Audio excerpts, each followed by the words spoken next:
AOSD Chandler. AOSD. Watch me bring it out. Assembly of Sound Doctrine. AOSD. Watch me bring it out. You know the script. So what they saying? You brought her with you. Now you're playing. Ain't playing with your plan. Scriptures watch the land. I'm powering up with higher guys like Super Saiyan. I can do it solo. Kill a whole doctrine with 3 quotes. From the Christians to the Hebrews. They're all lost like Nemo. And they give them a shot like a free throw. Break it all down like a peephole. Just know from the investigating knowledge. It's the rest of the spirit in the kingdom. That's a keyhole. Oh no, I know it's been fulfilled in all know. The kingdom is here, I'm hyped, so underneath we might go. Come learn with me, this new covenant living. The kingdom within, loving all of God's children. Watch me bring some truth, bring works of good fruits. Hebrew literature, rip doctrines like saber tooth. I'm gonna let it loose from the Passover to the Feast of Booths. From the law of Moses, from head to toe to the new creation, everything is new.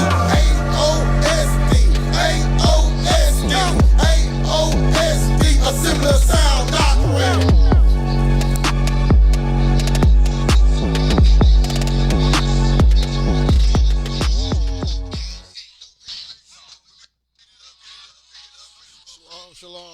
Shalom. Hope everyone is having a fantastic evening. This is Evan Israel from the Assembly of Sound Doctrine in Chandler, and I'm going through some technical difficulties on my end. So give me 1 sec as I get of the all of my startup together. I don't know why my Facebook is acting the way that it's acting on my phone, but it is what it is. So in the meantime, look up the YouTube channel AOSD-Chandler as we try to get the Facebook back on point, on track. So 1 second as my phone catches up.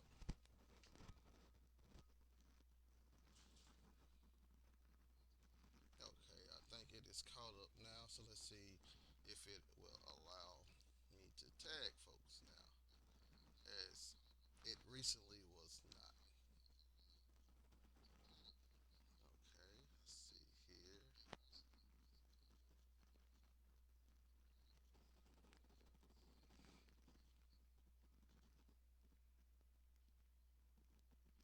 Okay, it's let me do a little something. I guess it's just gonna be contrary tonight. So I'm gonna have to continue on what I have to bring out. So I apologize for anyone who did not get tagged. It is definitely not my fault. The phone is only allowing me to tag certain people, it seems. So if you didn't get tagged, please understand it's definitely not my fault.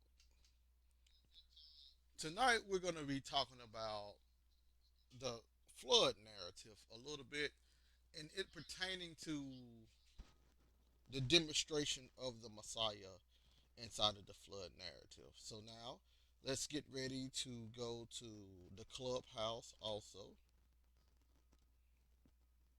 and let's see if the clubhouse will allow me to come in.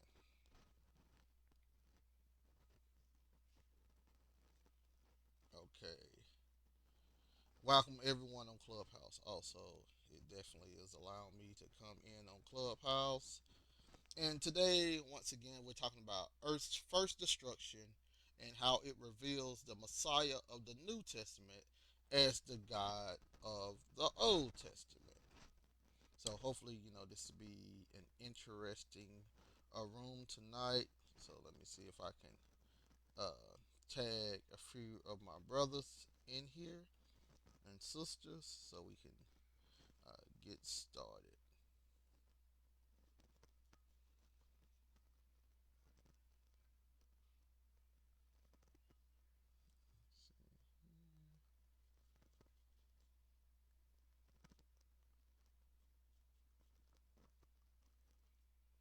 Sorry for the silence, y'all. I'm just trying to tag a few people.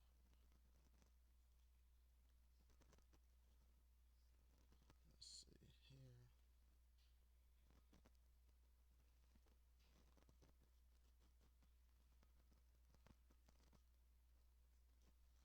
here. And this is indeed later than normal. I already know. But, you know, when the Lord sees fit, I'm able to come on and hopefully give his message. Let's see here. I don't know why my phone is acting like it's acting tonight, but it is what it is. I'm gonna go to I see the red, and then I'm gonna start off. And anyone, please subscribe to the YouTube channel if you have not subscribed.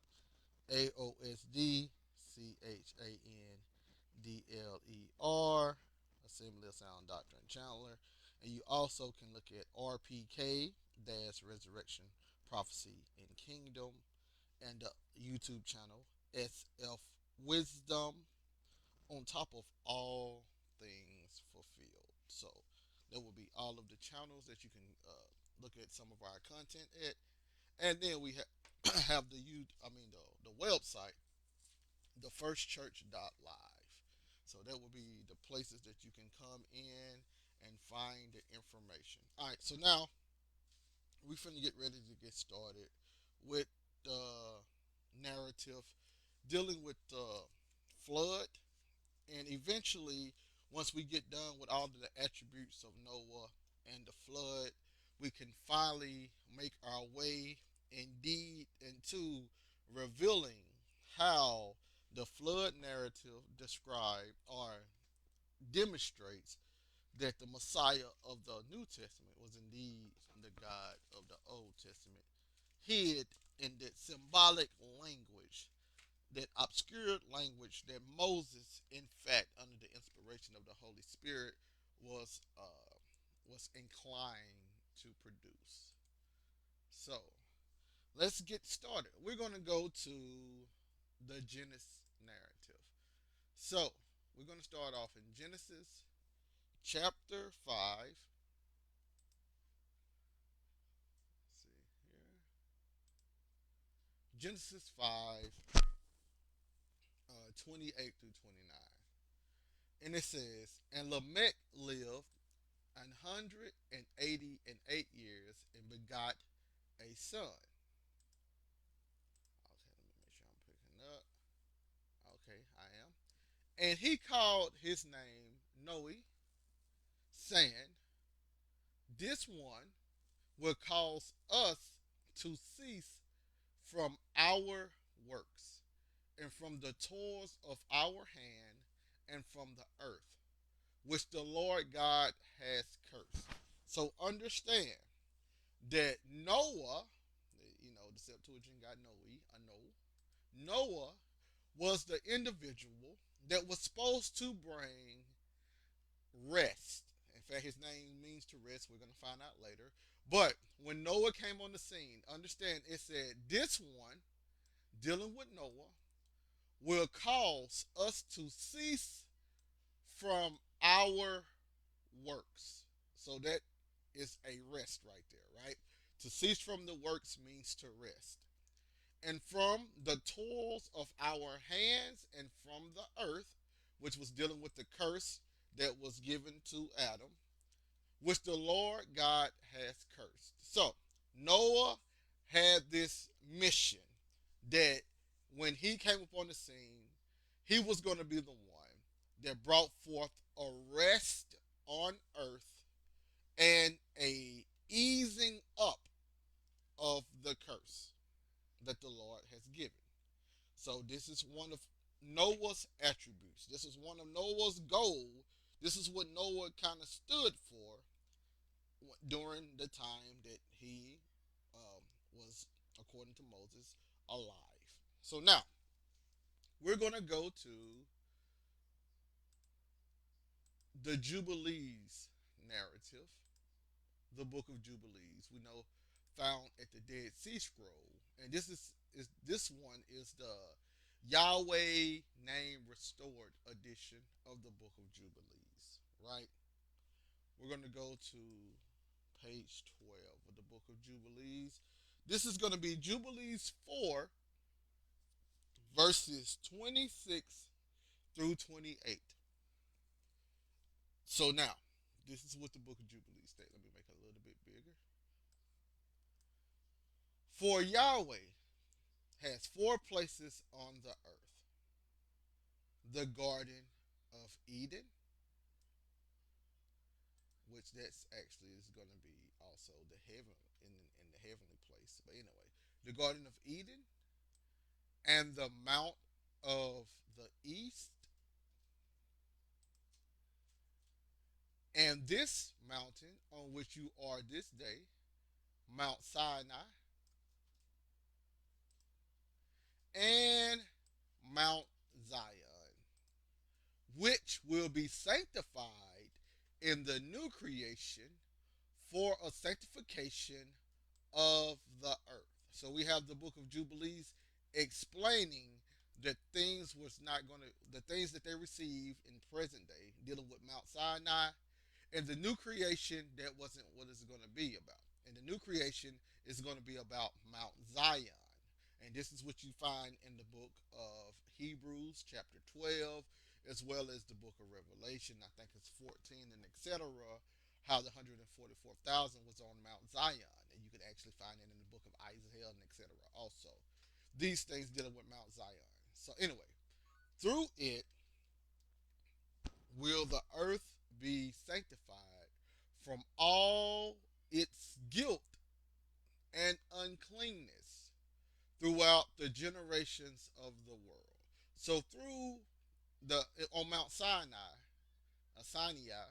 they got the law, but on Mount Zion, they was going to receive something that was going to be sanctified, and it was going to take all on that mount. It was going to be the sanctification of which occurred from that mount. All of the guilt and uncleanliness was going to be taken away throughout the world. So, I mean, take that into consideration. Verse 27. And in the 14th Jubilee, Methuselah took unto himself a wife, Edna, the daughter of Azriel, the daughter of his father's brother, in the third week, in the first year of this week. And he begat a son, and called his name Lamech. And in the 15th Jubilee, in the third week, Lamech took to himself a wife, and her name was Bethanas, the daughter of Baruchiel, the daughter of his father's brother. And in this week she bare him a son, and he called his name Noah, saying, This one will comfort me for my trouble and all my work, and for the ground which Yahweh has cursed.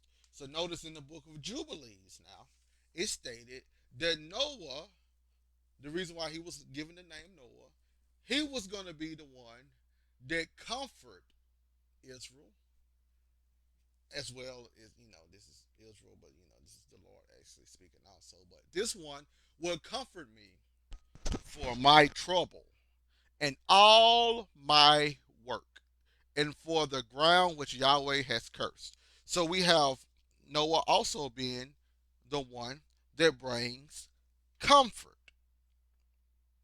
Very important. So now we're going to go to the book of Jubilees, chapter 6.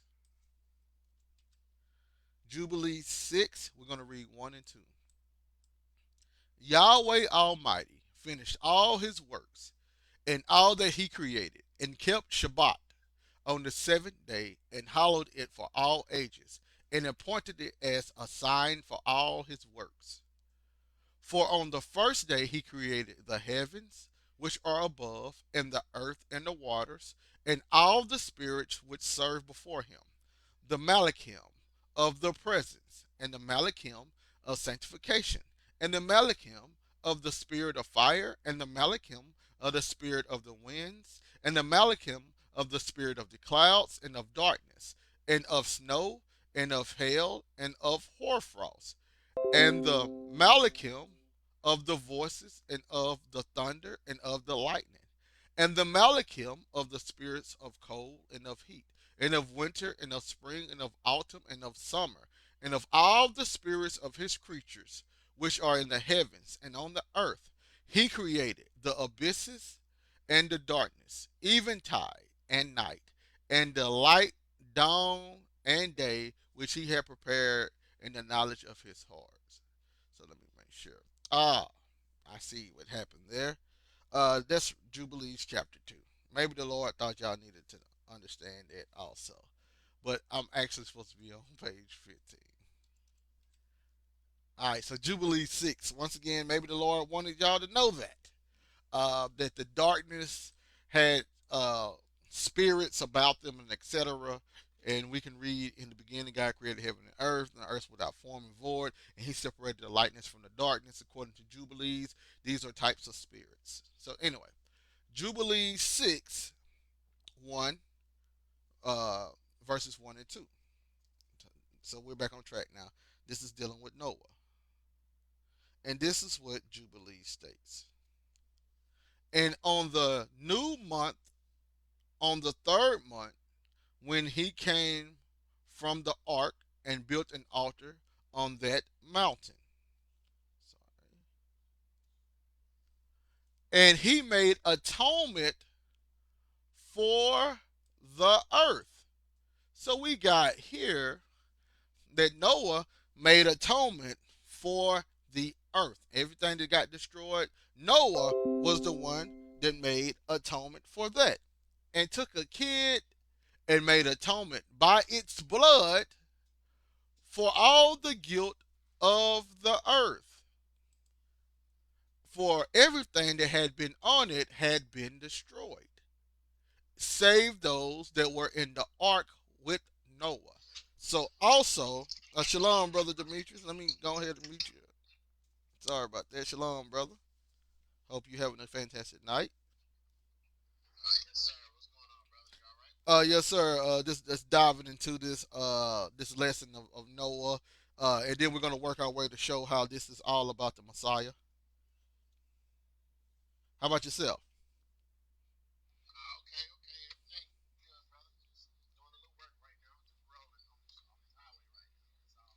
Well, yes, sir. I hopefully I don't put you to sleep, but I'm gonna try to dive into this. Well, yes, sir. I'm finna dive into the information, and like I said, I you know how I do. I stop in the middle, see if you want to say anything or anybody else in the room want to say anything, and if not, I continue. Yes, sir. All right. So now we have Noah. What all did Noah do? Noah, he was supposed to bring rest to the earth. Noah was supposed to bring comfort to the earth. And now Noah made an atonement for the earth.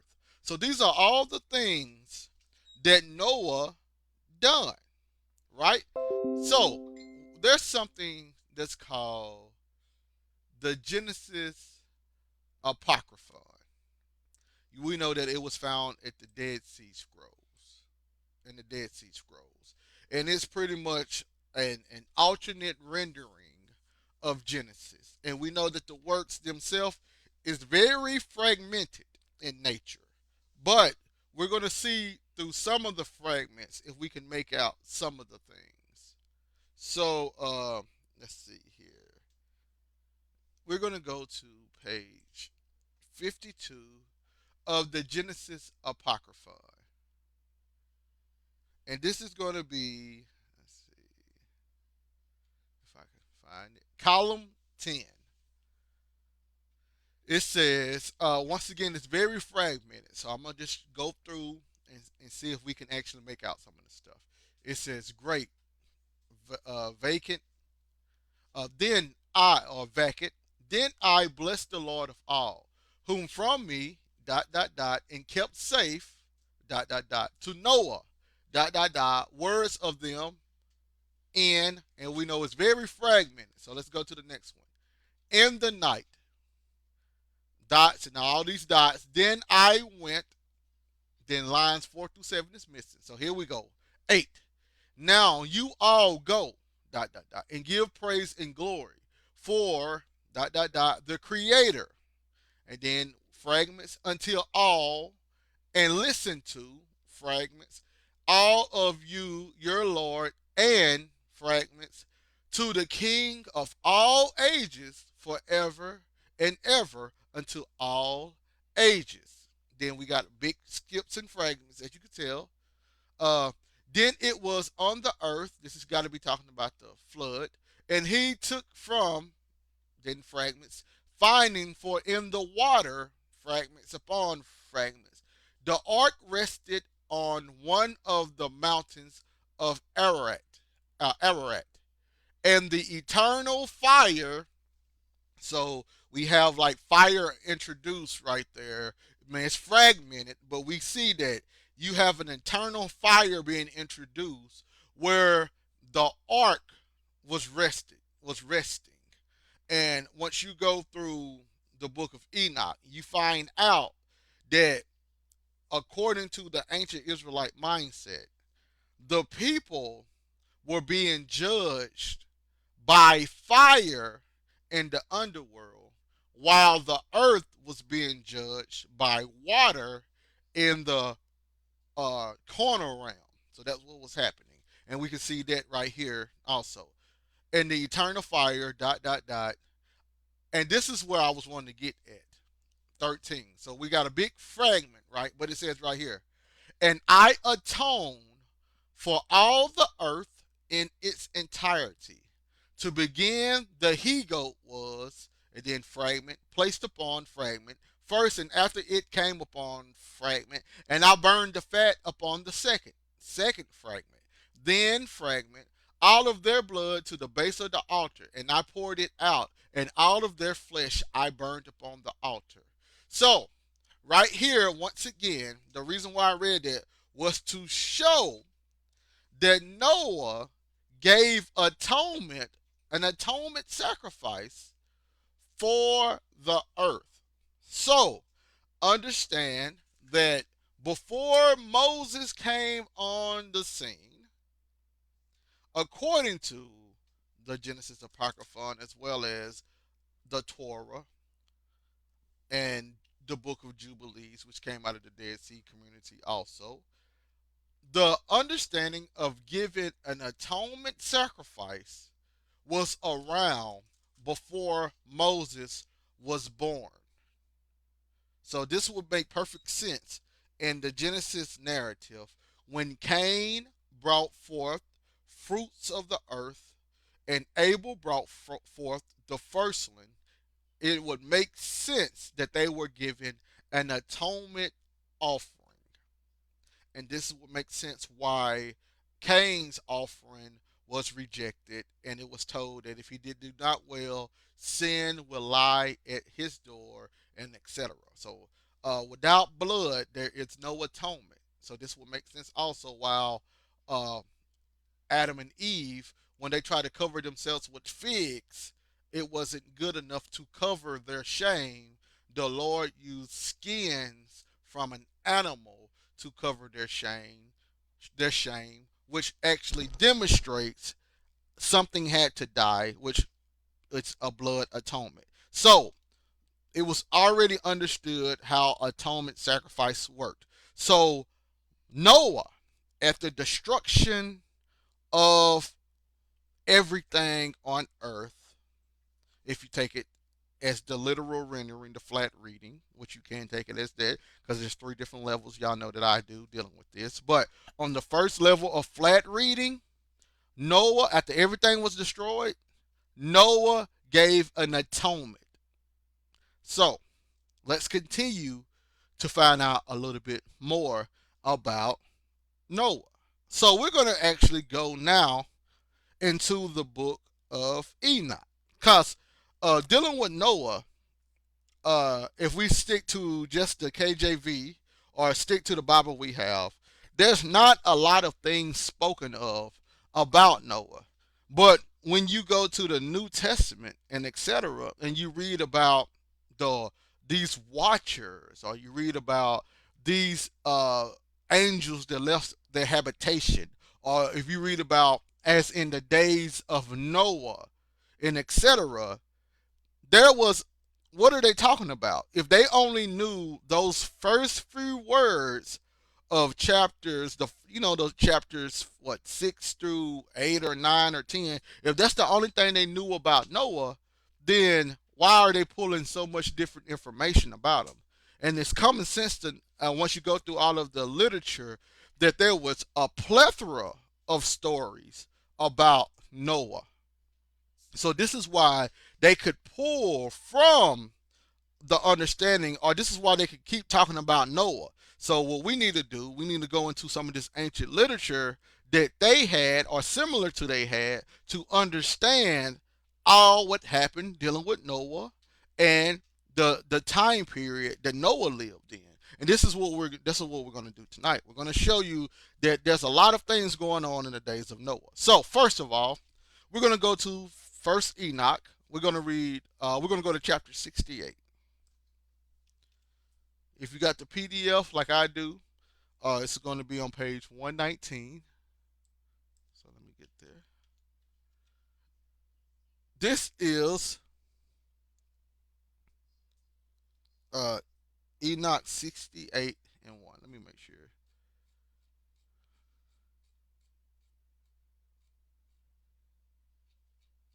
Yeah, Enoch 68 and 1.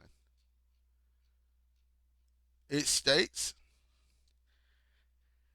and after that, my grandfather Enoch, so according to uh, First Enoch, Noah met his grandfather Enoch, and he spoke to his grandfather Enoch. So we know that Enoch was translated because of his righteousness and etc.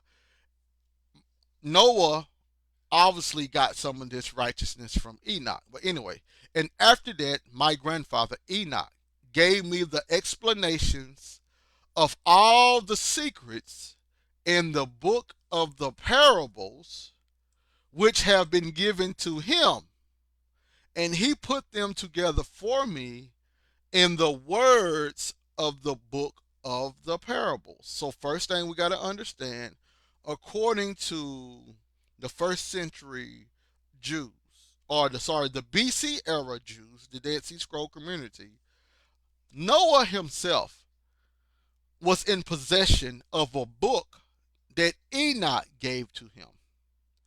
And the book Enoch gave to him was actually given to Enoch. So these were supposed to be representation of heavenly wisdom passed on through man.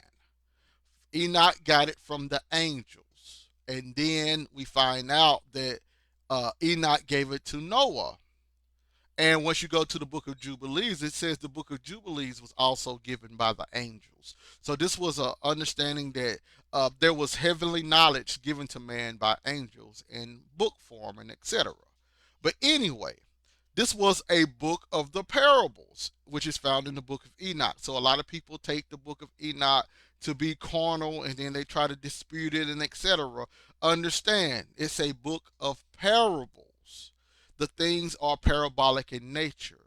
So when you see the New Testament using the same themes found in the book of Enoch, if the book of Enoch is parabolic, then the New Testament is using it in a parabolic notion or a parabolic meaning. And I know, like, a lot of people, when they get the New Testament, they try to make it be as carnal as they can, not understanding that some of these things in the New Testament are meant to be taken parabolically so you can actually understand the information, the deeper information given to it. So this is what we have here.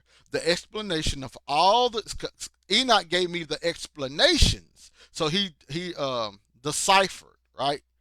Enoch gave me the explanations of all the secrets in the book of the parables which had been given to him, and he put together for me in the words of the book of the parables. So according to First Enoch, Noah got this information, right?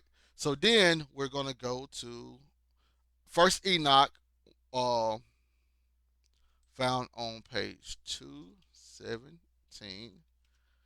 So this is gonna be Enoch. Make sure I'm on the right page. Let's see here. 106. Enoch 106. So, this is about the birth of Noah. Now, we got to pay close attention dealing with the birth of Noah. Now, see, does some of this sound familiar to you? Enoch 106, the fragment from the book of Noah. Make sure I'm still online. I am. Okay. And after some days, my son Methuselah took a wife for his son Lamech, and she became pregnant by him and bore a son. And his body was white as snow, and the red as the blooming of a rose. And the hair of his head and his long curls were white as wool, and his eyes beautiful. Verse 2. And when he had opened his eyes, he lit up the whole house like the sun, and the whole house was very bright. So now, understand the description of Noah from the ancient Israelites. It said when he was born, his body was white as snow and red as the blooming of a rose. His hair, the hair of his head, and his long curls were white as wool, and his eyes beautiful. And when he opened his eyes, the whole house lit up like the sun. The whole house was very bright. So, when you go to, let's go to the Bible. When we go to the Bible, right, we go to the book of Revelation. I believe it will be, if it's not chapter 1, it's chapter 2. But let's see here. Revelation 1. I'm going to read 13 and 14. And in the midst of the seven candlesticks, one like the Son of Man, clothed with a garment down to his foot, and girt about the paps with a golden girdle. His head and hairs were white like wool, as white as snow, and his eyes were as a flame of fire. So now let's go to Daniel chapter 7, and let's see if we can find a description here. Let's see here. Daniel 7 and 9. I beheld, and to the thrones were set, and the Ancient of Days sat, and his raiment was white as snow, and the hair of his head as pure wool. His throne was a flame of fire, and his wheels burning fire. And I think we can actually find it also maybe in Daniel 8. If not Daniel 8, then Daniel 10. Let's see here. Let's see here.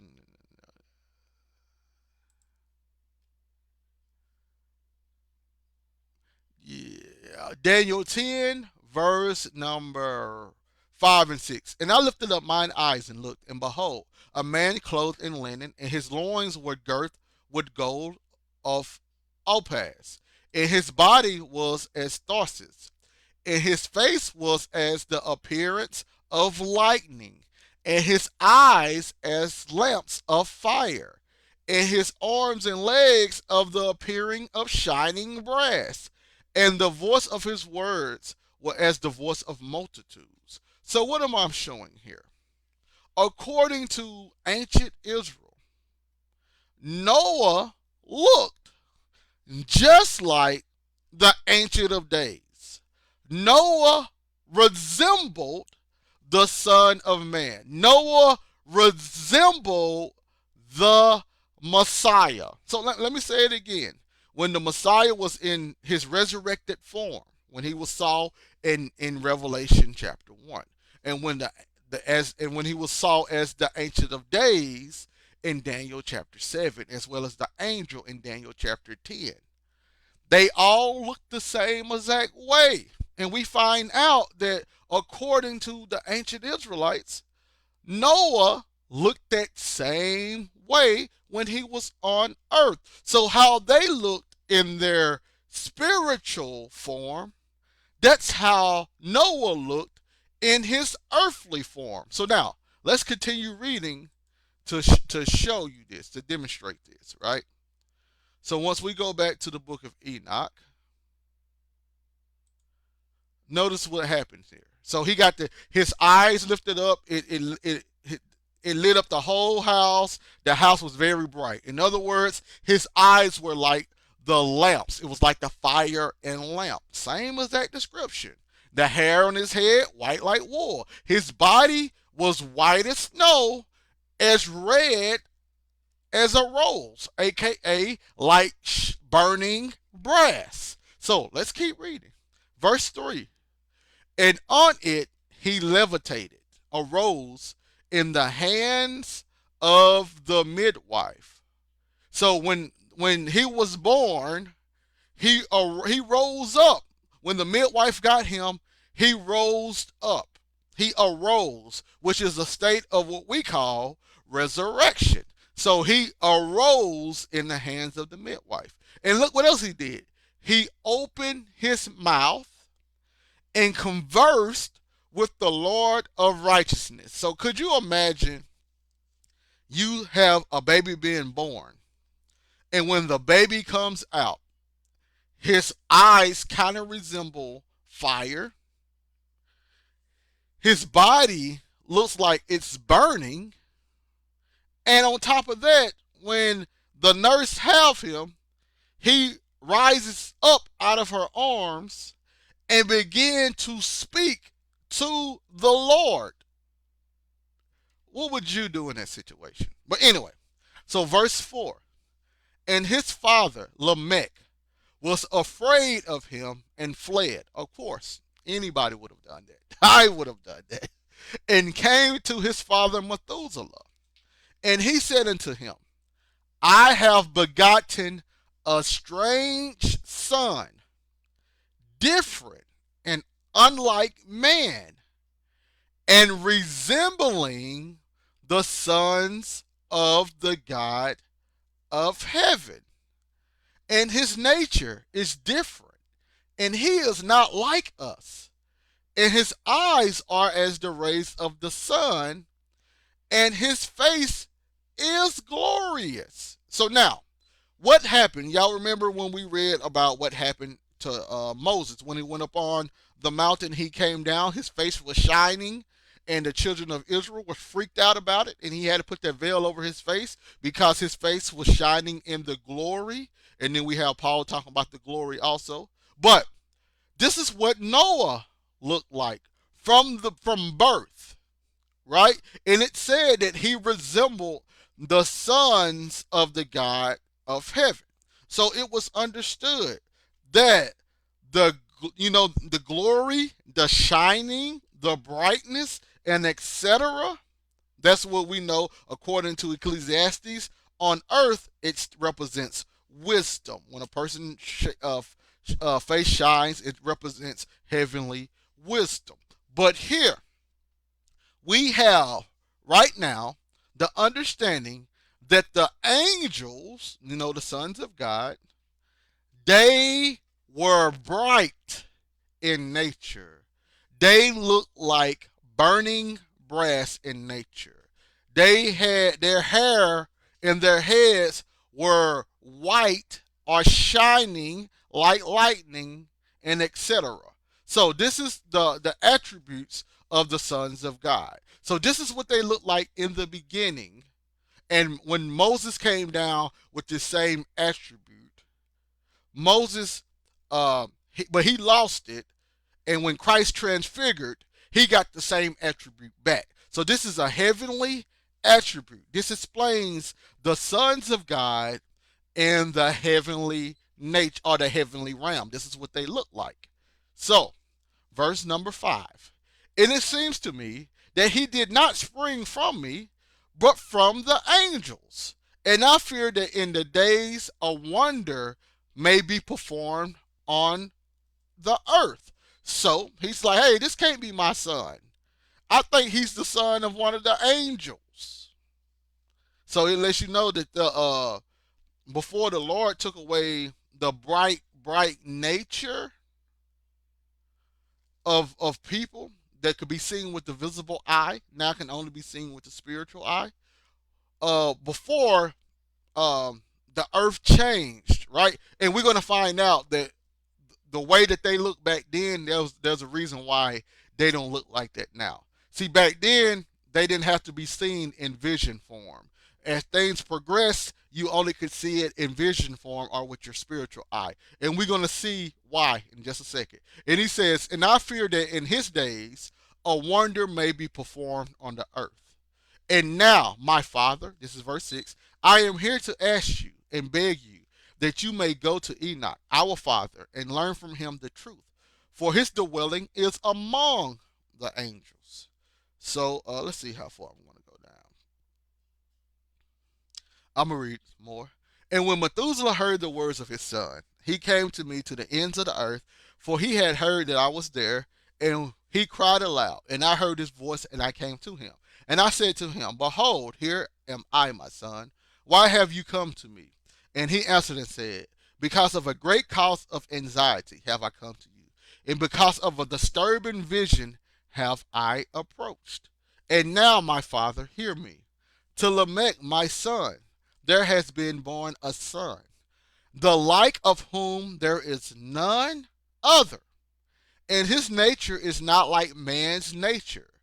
The color of his body is whiter than snow and redder than the bloom of a rose. So now understand, according to ancient Israel, this is something new that no man on earth before this had this type of look, which means that everyone else had to be dark in color.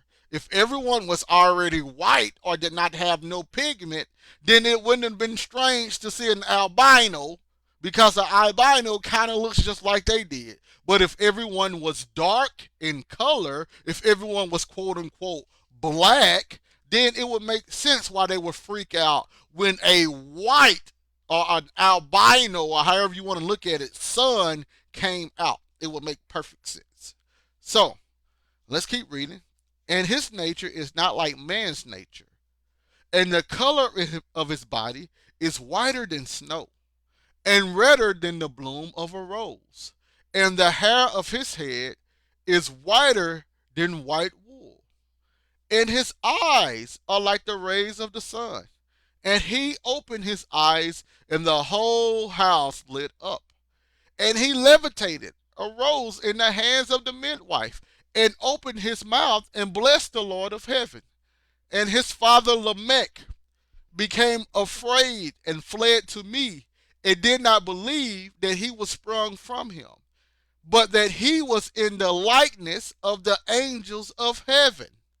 And now I have come to you that you may make known to me the truth. And I, Enoch, answered and said to him, listen to what Enoch's explanation is, just in case people want to know why come we can't see this no more. The Lord will do a new thing on the earth. And this I have already seen in a vision, and made known to you that in the generation of my father Jared, some of the angels of heaven violated the word of the Lord, and they commit sex. And they commit sin and broke the law, and have had sex, united themselves with women, and committed sin with them, and have married some of them, and have had children by them. And they should produce on the earth giants, not according to the spirit, but according to the flesh. So understand, there's giants according to the spirit, and then there's giants according to the flesh. This is talking about giants according to the flesh. And there shall be a great punishment on the earth, and the earth shall be cleansed from all impurity. There shall come a great destruction over the whole earth, and there shall be a flood, a deluge, and a great destruction for 1 year. And this son who has been born to you shall be left on the earth, and his 3 children shall be saved with him. When all mankind that are on the earth shall die, and his son shall be saved. Let's see. All right, 2 more verses. And now make known to your son Lamech that he who has been born is in truth his son, and call his name Noah. For he shall be left to you, and he and his son shall be saved from the destruction which shall come on the earth on account of all the sin and all the unrighteousness, which shall be full completed on the earth in his days. And after that flood, there shall be more unrighteousness than that which was before done before on the earth. For I know the mysteries of the holy ones. For he, the Lord, has showed me and informed me, and I have read them in the heavenly tablets. So, we find out that there was going to be a new thing done on earth and a judgment, right? A judgment was going to come. The earth was going to be cleansed. All impurity was going to be taken away, and etc. But a new thing was going to happen on earth. When the old things was happening on earth, people could see the angels walking around. People could see how the angels was bright. They looked like a shining brass and etc. People could see this. But after the new thing happened on earth, and after the earth was destroyed and the cleansing happened, that type of sight left away. And then things like envision start coming forth. So that's the new thing. The old thing, they saw this. The new thing, they couldn't see it no more, but they only in vision form. But other things that I wanna make known, right?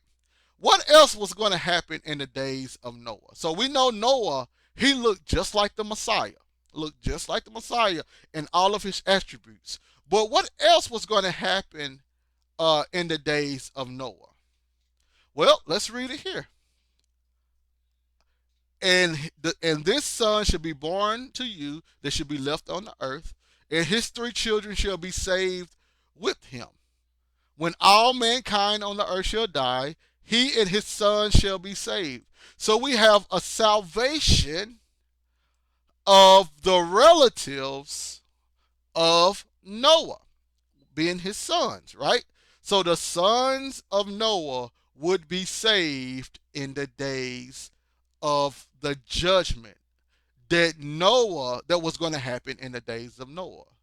So you can look at that similarity with the Messiah. In the days of the Messiah, a judgment was going to occur, and his relatives, his brothers and sisters, the sons of God, were going to be saved while everyone else was going to be destroyed, right? And then we have here, for he shall be left to you, and his son shall be saved from the destruction, like the sons of God were saved from the destruction, which shall come on the earth on account of all the sin and all the unrighteousness, which what happened in the first century also, which shall be full completed on the earth in his days. And we find out that after that, more unrighteousness was going to be done on the earth, which happened in the days of the Messiah. After all of those things happened, indeed, more unrighteousness did happen on the earth. So we can see how Noah was the prelude to Christ. Hopefully that's the right word. But Noah, he was the one that was the first Messiah like character. And he had all the attributes of the Messiah that came in the last days. So the last thing we're going to look at before I open up and see if anyone want to say anything, the Genesis Apocryphon, once again. We're just going to read column 6, 1 through 6.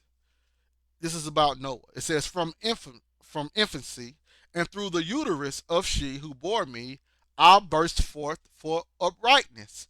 And when I emerged from my mother's womb, I was planted for righteousness. All of my days I conducted myself uprightly, continually walking in the paths of everlasting truth. For the Holy One had instructed me to, and then fragments, in the ways of the paths of truth, and to keep myself away from the highway of deceit, which led to everlasting darkness, and to consider whether I would, fragment, the Lord. So I girded my loins in the vision of truth and wisdom, and the robe of supplication, and then fragments, and it fragments all the paths of violence, which I mean, I think it means I stayed away from all the paths of violence. Then I, Noah, became a grown man. I held fast to righteousness and strengthened myself in wisdom. All of the attributes of the Messiah, we can clearly see that Noah was the first, according to Moses, was the first to have all of these attributes. And then the Messiah, starting the new heaven and earth, he was the first to have all of the attributes inside of the new heaven and earth. So, when we're talking about doing the correct way, the things that he was supposed to do, once we leave from Abel to Seth to hold on, Abel to Enoch to Seth, or it might be Seth Enoch. I can't remember right now. But then once we get to Noah, we find out that this whole path of righteousness and uprightness continue all the way down to the Messiah. So we have the correlation between Noah and the Messiah. So does anyone want to add anything before I continue on?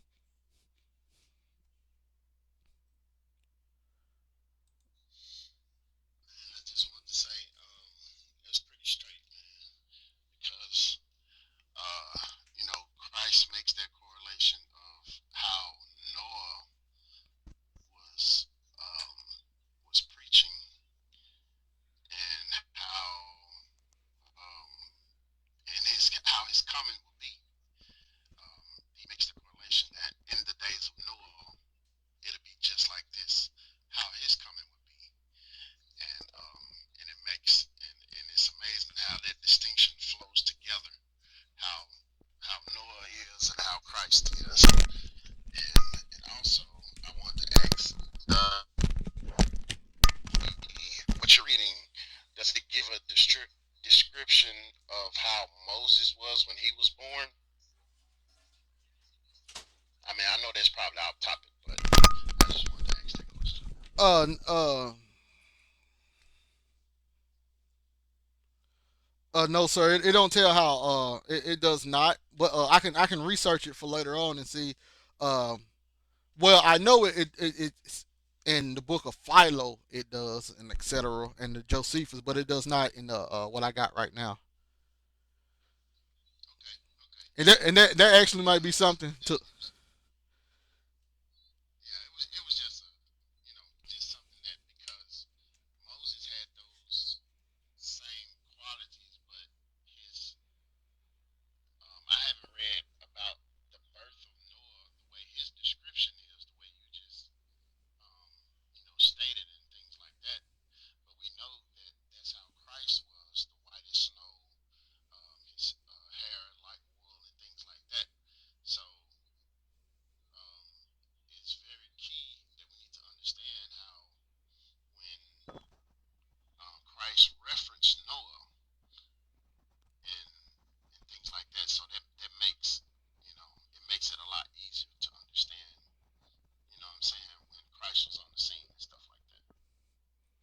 Yes, sir, indeed, and in fact, we actually finna what you just brought up, we finna actually hit some of those points also. So yes, sir, indeed.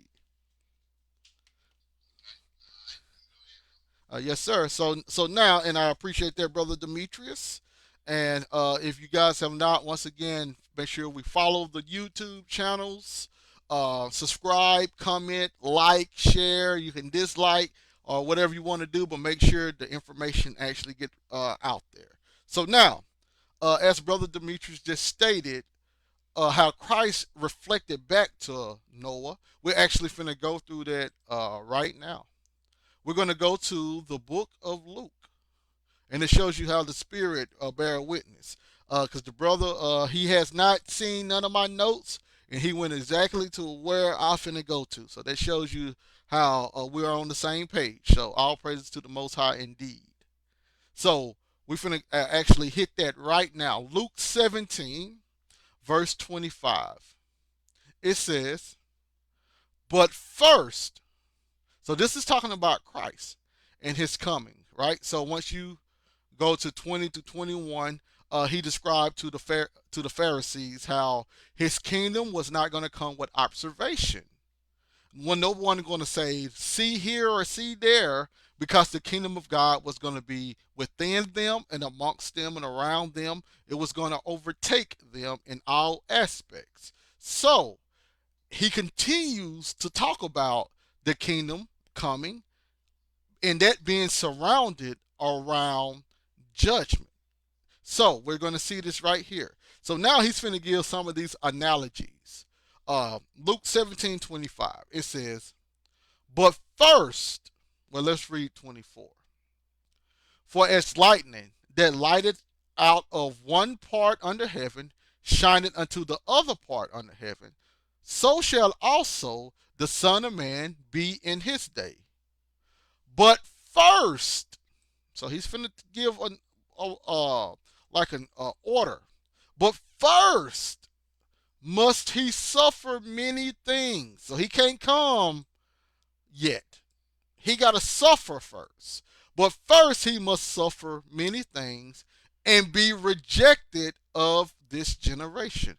So Christ was explaining how the kingdom was going to come for it, like in a state of realization, when they was going to actually realize about every aspect of the kingdom and how him coming and his judgment was going to be reflected upon their realization. But now he's telling them, before all of this stuff happened, before I come with my kingdom, before you actually understand all of the words that I'm breaking down to you and etc., first I must suffer many things and be rejected of this generation that I live in, which was a first century generation. But I'm here to tell you that that isn't anything new, because we're talking about Noah, right? So we're going to let's go to Josephus, right? We're going to go to War of the Jews.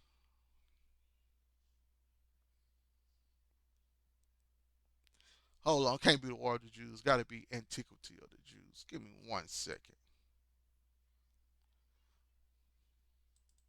I don't even know I would have War of the Jews right there. Must have been writing fast. So let's go to Josephus, Antiquity of the Jews, right here. Book 1, Chapter 3, Section 1.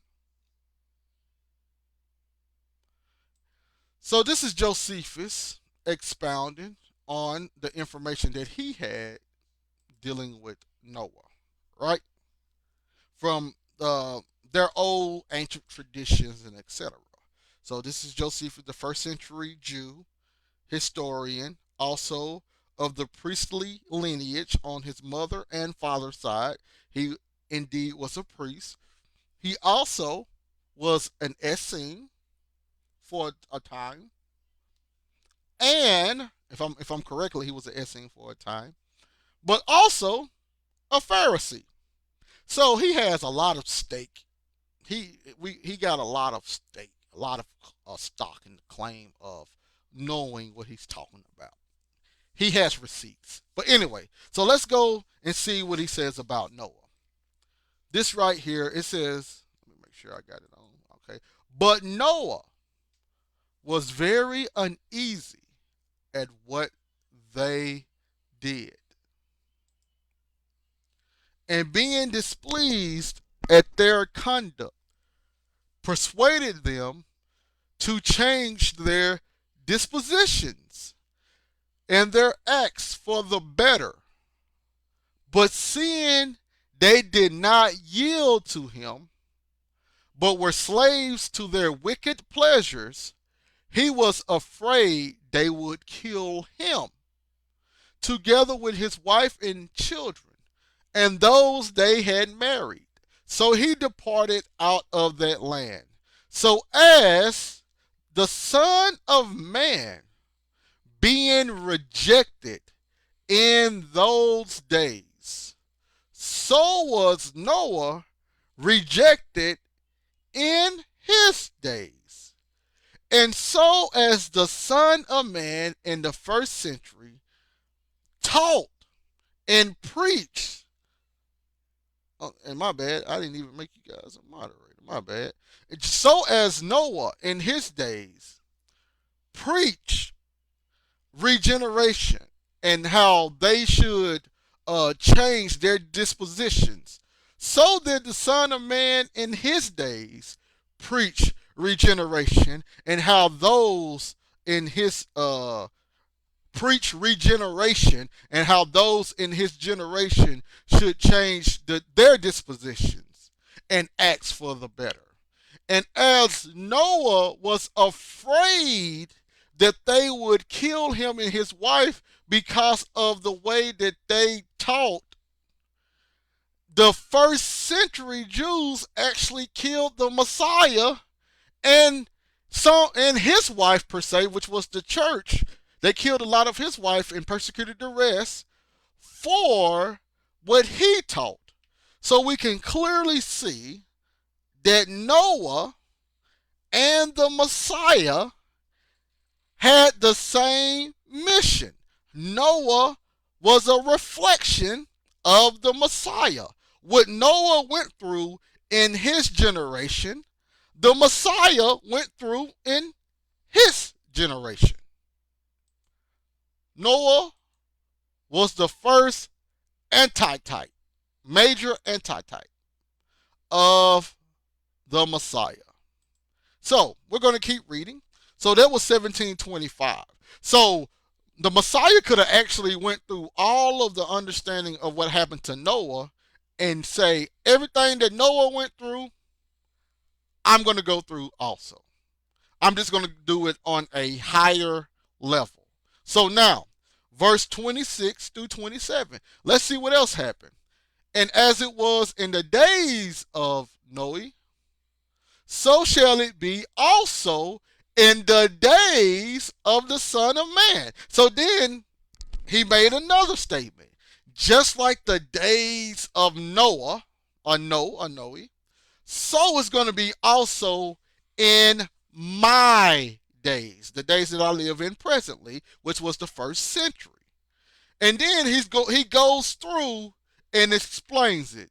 He said, they did eat, they drank, they married wives, they were given in marriage until the day that Noah entered into the ark and the flood came and destroyed them all.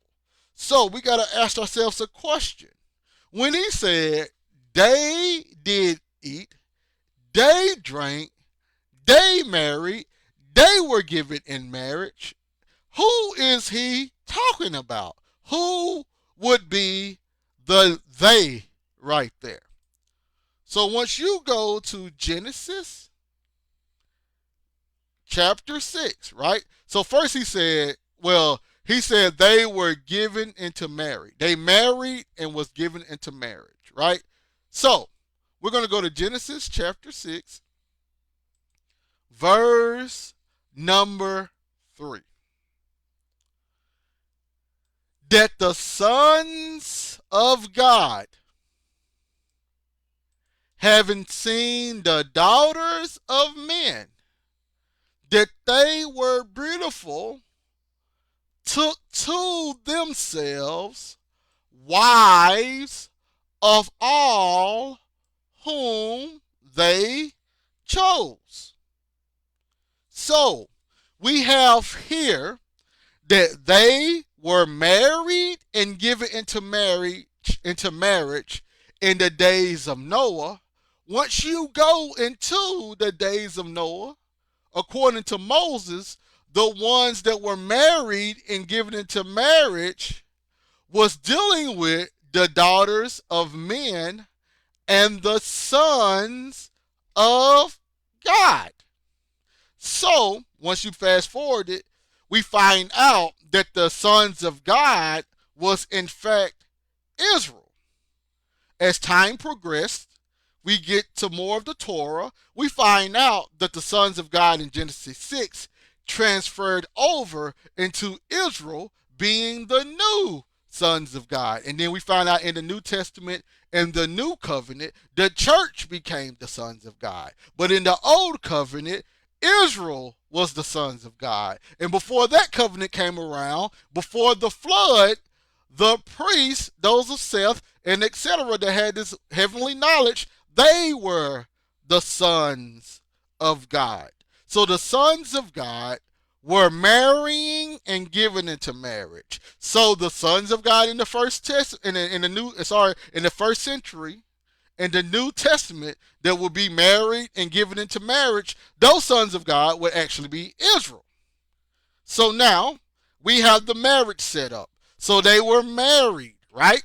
So he's talking about the sons of God. He will be talking about those of Israel in the New Testament. So just like the old days is happening in the new days. The old days was talking about a scenario. The new days is talking about the same scenario, just using different people. The new sons of God, the new Noah, the new flood, the new judgment, the new destruction, and etc. But it all would happen first, or with the antitype, what Moses brought, expounded on the story of Noah. So now we got the marriage, right? But we also find out that what else did he say they do? He said they ate food, right?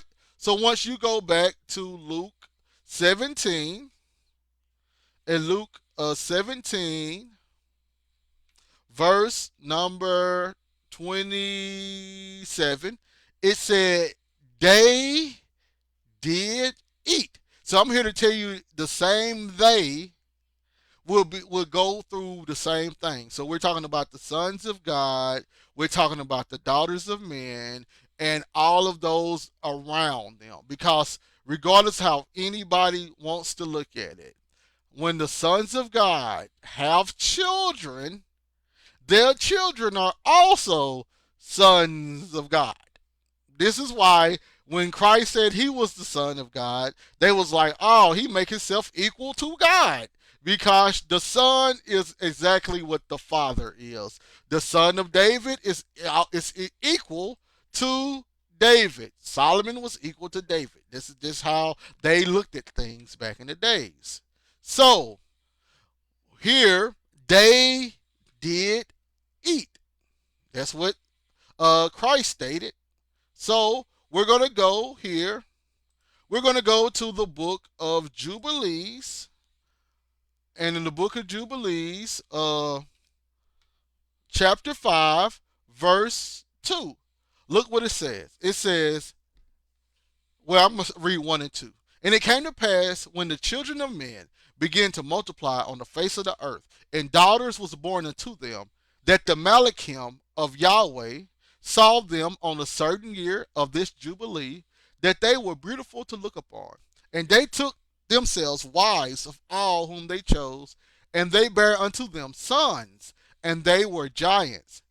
And toilsomness increased on the earth, and all flesh corrupted its way. Alike men and cattle, and beasts, and birds, and everything that walks on the earth. All of them corrupted their ways and their orders, and began to devour each other. And lawlessness increased on the earth, and every imagination of the thoughts of all men was thus evil continually. So, notice here, what did they do?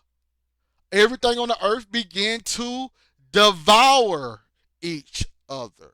Notice here, we find out that they did eat, right?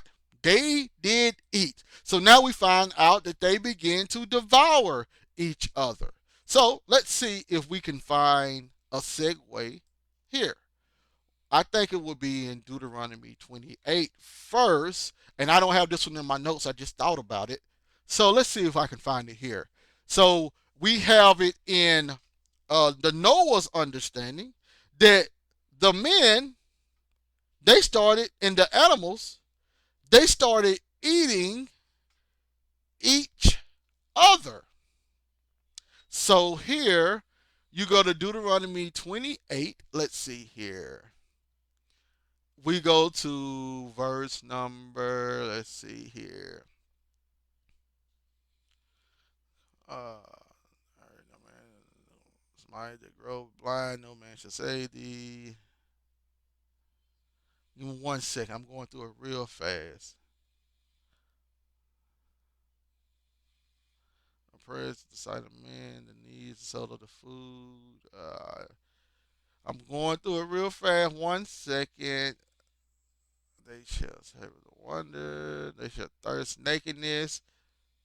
They shall eat. He shall eat the fruit of the destroyed, receive all the gates. Here we go right here. Verse 53. This is dealing with the curses. Deuteronomy 28:53.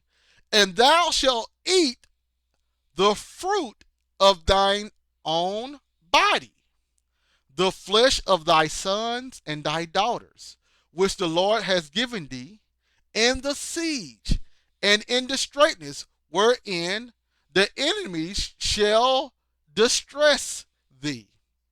So we have here in the curses that they would start eating their own flesh, the flesh of their sons and daughters. They will eat themselves. I guess we can read verse 54 and 55 too.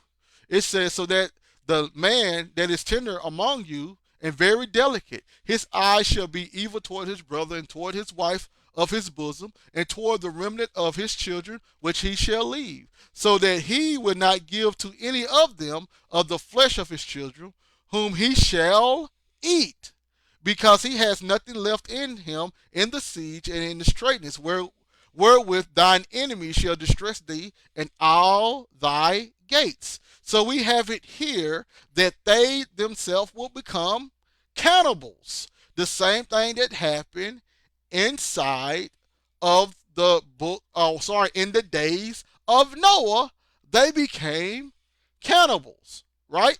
And then we can also make it correlate with the book of Revelation. You go to Revelation 17. I know people want it to be about America, but once you read Revelation 17, what's happening, you understand this is Jerusalem being destroyed by the Roman Empire.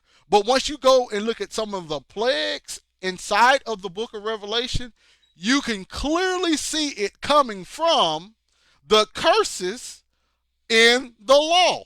You can clearly see it coming from the Song of Moses. You can clearly see it coming from Deuteronomy 28:15 all the way down to 68. It's a mirror, and only the curses only came upon Israel.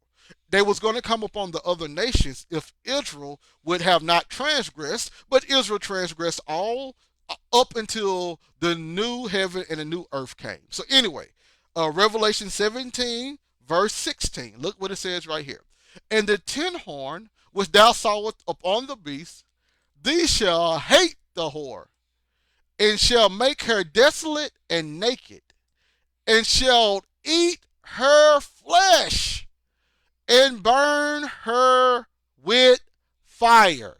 Eat her flesh, burn her with fire. This is the same ideal that happened in the days of Noah when the Nephilim, the sons of God, when they were fighting amongst themselves in warfare, it resulted in final cannibalism. So when Christ said they ate, this is what they're talking about here. It's dealing with the destruction. It's dealing with the war, the iniquities. They ate. What else did it say? Once we go back to Luke 17, Luke 17:27, it said they did eat, they drank. So let's find out about them drinking now. So they ate, they drank. So once we go to the book of Enoch, right? So let's go to the book of Enoch. Once we go to Enoch, let's see here. 1 second. Enoch, first Enoch, chapter 7. We're going to read verses 4 and 5. It says, the giants consume all the work and toil of men, and when men could no longer sustain them, the giants turned against them and devoured mankind. So that's the eating right there.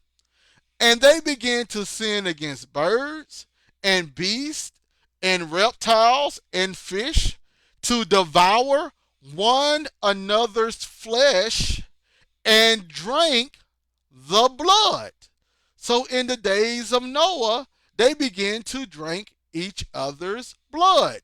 In the days of Noah, they began to eat each other's flesh. So this, it makes perfect sense when you got Christ righting the wrong, and Christ is telling them, hey, you guys eat of my flesh and drink of my blood because I'm righteous. So eat of my flesh. I'm the bread of life. Drink of my blood. This is my blood in the new covenant. Eat of me and drink of me. It makes perfect sense because back in the days, they were eating, according to Moses, they were eating of each other and drinking of each other, which was producing more and more lawless behavior. Christ said, all of the stuff that you're doing that happened to them, do it to me and watch what the result will be, which was going to be a result of law of the spirit. But here we have that they were drinking each other's blood, right? So here, once we go into the book of Isaiah, right? Once we go into the book of Isaiah, Isaiah 49, give me 1 second. Isaiah 49, let's see here. Isaiah 49:26. It says, and they that afflicted thee shall eat their own flesh, and they shall drink their own blood as new wine, and shall be drunken. And all flesh shall perceive that I am the Lord that delivers thee, and that upholds the strength of Jacob.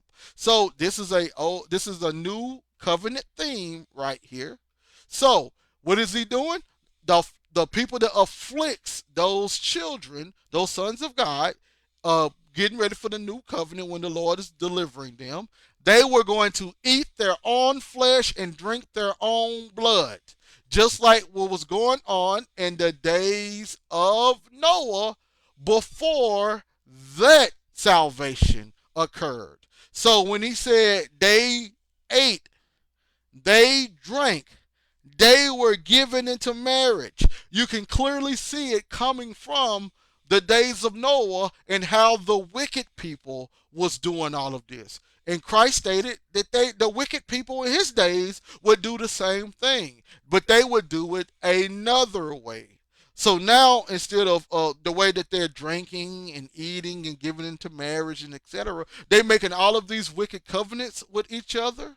Oh, they making all these wicked covenants with Rome and etc. They're devouring each other flesh, not giving paying heed to the widows or the orphans.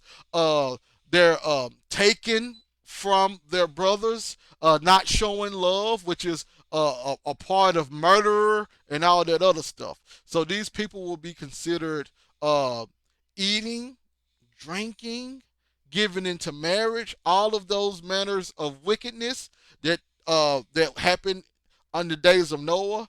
It was happening again in the days of Christ, just another way.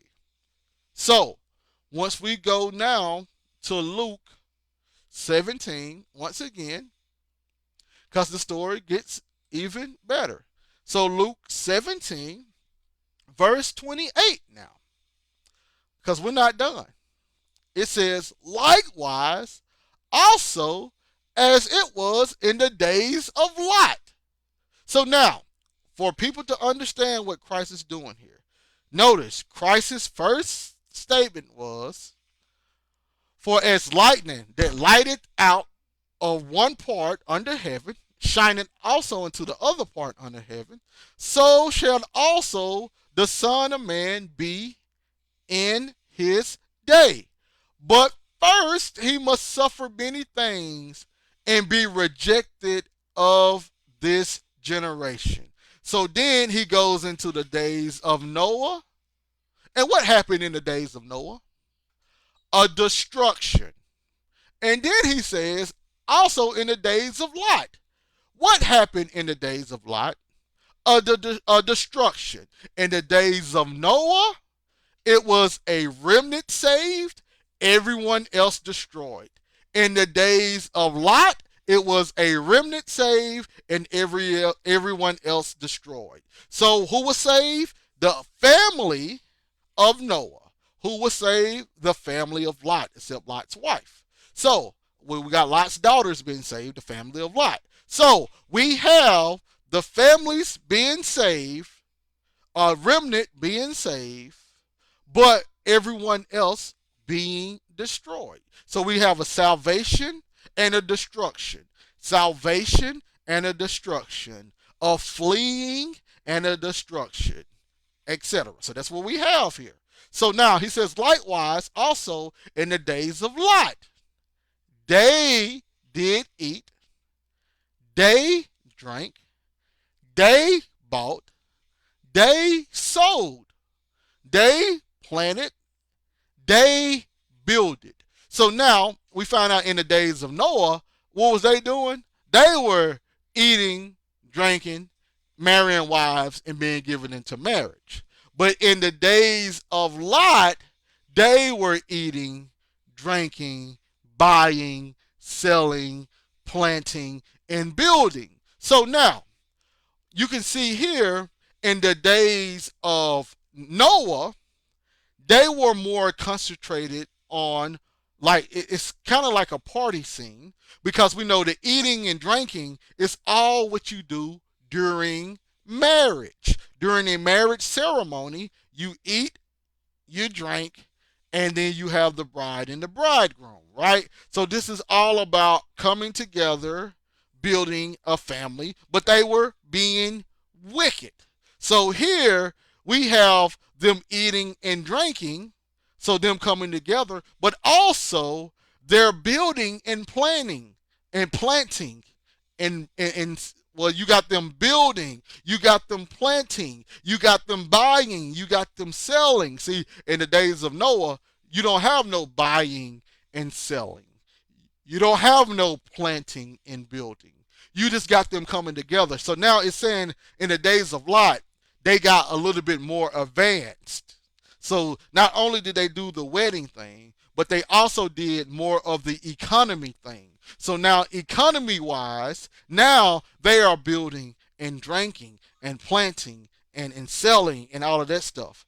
So we can see in the days of a Lot, they have became kind of more economically civilized per se.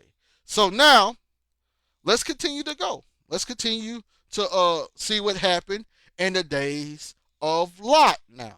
So we're going to go to Antiquity of the Jews, because a lot of people don't know the backstory of exactly why the Most High destroyed Sodom and Gomorrah. So we're going to find out why the Most High destroyed Sodom and Gomorrah. So we're going to go to Antiquity of the Jews, Book 1, Chapter 11, Section 1. So this is what's happening in the narrative of what happened during the days of Lot. It says, chapter 11, how God overthrew the nations of the Sodomites out of his wrath against them for their sins. It says, about this time, the Sodomites grew proud on account of their riches and great wealth. What is this dealing with? Economy. See, in the days of Noah, it wasn't really about economy. It was about them coming together, being wicked together, them fighting amongst each other, and etc. So in the days of Noah, let me say it again. In the days of Noah, they were building, they were fighting amongst each other. They was coming together and fighting amongst one another. In the days of Lot, they had came together and became wealthy. So you don't see the fighting amongst one another in the days of Lot. In the days of Noah, you got the fighting amongst one another. In the days of Lot, you don't have the fighting amongst one another. But we're going to see where it went wrong at. About this time, the Sodomites grew proud on account of their riches and great wealth. They became unjust towards men and impious towards God, insomuch that they did not call to mind the advantages they received from him. They hated strangers and abused themselves with sodomitical practices. God was therefore much displeased at them and determined to punish them for their pride and to overthrow their city and to lay waste their country until there should neither plant nor fruit grow out of it. So in the days of Lot, their problem was they had the unrighteous actions amongst themselves with all of their practices and etc. But on top of that, they hated strangers. So you can see what happened when the two angels came in into Lot's into the city, to Sodom and Gomorrah. When the two angels came in, you see why the big ruckus was. Who are these gentlemen? Bring them out so we can do our lust amongst them and etc. Because they hated strangers. It wasn't because they were so quote unquote homosexual that they just needed to have a lust. That's not what it was about. They hated strangers. And when any stranger came in, they was unjust towards them. So you got in the days of Noah, they fought amongst themselves. You got in the days of Lot, they was doing wicked stuff, unnatural stuff amongst each other, but now they're hating strangers. So they're hating the other people. So in the days of Noah, they're fighting amongst themselves. In the days of Lot, they're fighting everyone else that comes in amongst them. So this, you see how it was messed up? First, they couldn't get along with themselves. That's in the days of Noah. In the days of Lot, they couldn't get along with others. And they were so prideful about what their own cities had accomplished that they would not even bless an outsider with the same blessings that they had. They tried to keep it all amongst themselves. And if a person came in and did anything, well, if a person came in, they would do any and every wicked action toward that person. So now, let's go to the book of Ezekiel just to show you something similar stated, right? So you go to the book of Ezekiel, Let's see here. Ezekiel. Go to Ezekiel 16. Let's read Ezekiel 16. We're going to read 49 through 50. It states, Moreover, this was the sin of thy sister Sodom. Pride. She and her daughters lived in pleasure, in fullness of bread, and in abundance. This belonged to her and her daughters, and they helped not the hand of the poor and needy, and they boasted and wrought iniquities before me, so I cut them off as I saw fit. So, I guess I got to, well, it's not really a rephrase. They, once you read the book of Jasher, it kind of actually explains what they was doing to like the poor and stuff. So by that time, they killed a lot of the poor out. So that's, I guess that would be the beginning of the infighting. But as a whole, people knew if you was a stranger, don't go into Sodom and Gomorrah. And they was not going to help any outside people either. So their problem was pride and all of the pleasures that they did amongst each other, right? Nowadays, they was more about fighting. They was more about taking, killing, and etc. Here in Lot, they was a little bit more civilized in that manner, but they still was wicked with all of the pride that they had, with all of the being hateful towards strangers, and etc. So Christ was letting it be known that in the days of Lot, right? So this is what he says also. This is Luke. So back to Luke 17.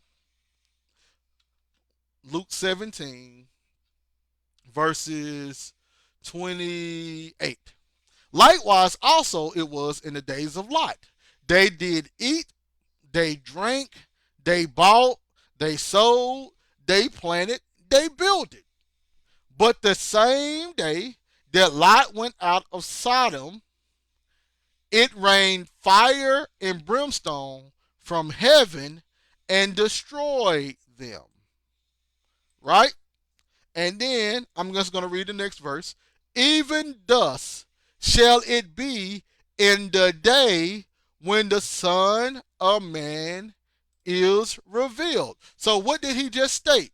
He stated, sorry, I just clicked on something I shouldn't have clicked on.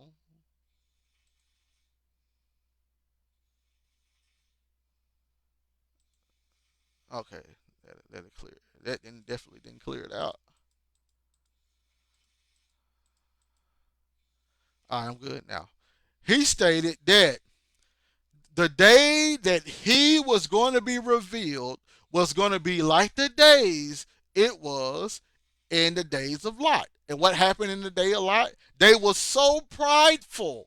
What happened in the first century? These Jews were prideful. This is what John the Baptist was warning them about. Don't think to say that you got Abraham as your father. The Lord is able to raise from these stones, son. They was very prideful, and this was John the Baptist's way of trying to humble them. And then they hit Christ with the pride statement. These were the ones who followed him. We have never been in captivity. And he was like, if you do sin, you are captive to sin. So they were very, very, very prideful. The pride was ridiculous. I mean, it was. Then Christ actually expounded how they love sitting in the best seats in the house. They had those what's it, philanthropy, whatever they call philanthropies. I don't know the name of it. Those long fringes thingies. It was longer than it needed to be, and etc. So these people will walk around when they fast. They always had their faces all turned inside and out to let everybody know that they was fasting. They did a whole lot of things for outward glory, very prideful and etc. So This is what was going on just like in the days of Lot. But he says, right, even thus shall it be in the day when the Son of Man is revealed. What's going to be like in the day when the Son of Man be revealed? It rained fire and brimstone from heaven and destroyed them. Just like that, that's what's going to occur in the day when the Son of Man is revealed. So, we got to get a little bit of backstory on what that is talking about. So, I want to go actually to the destruction of Sodom and Gomorrah so we can actually see what that was supposed to look like. So, you go to Antiquity of the Jews, Book 1, Chapter 11, Section 4. So, this is where it states right here. But God was much displeased at their imputed behavior, so that he smote these men with blindness and condemned the Sodomites to universal destruction. But Lot, upon God's informing him of the future destruction of the Sodomites, went away, taking with him his wife and daughters, who were two and still virgins. For those that were betrothed to them were above the thoughts of going, and deemed that Lot's words were trifling. God then cast a thunderbolt upon the city and set it on fire with its inhabitants, and laid waste the country with the like burning as I formerly said when I wrote the Jewish war.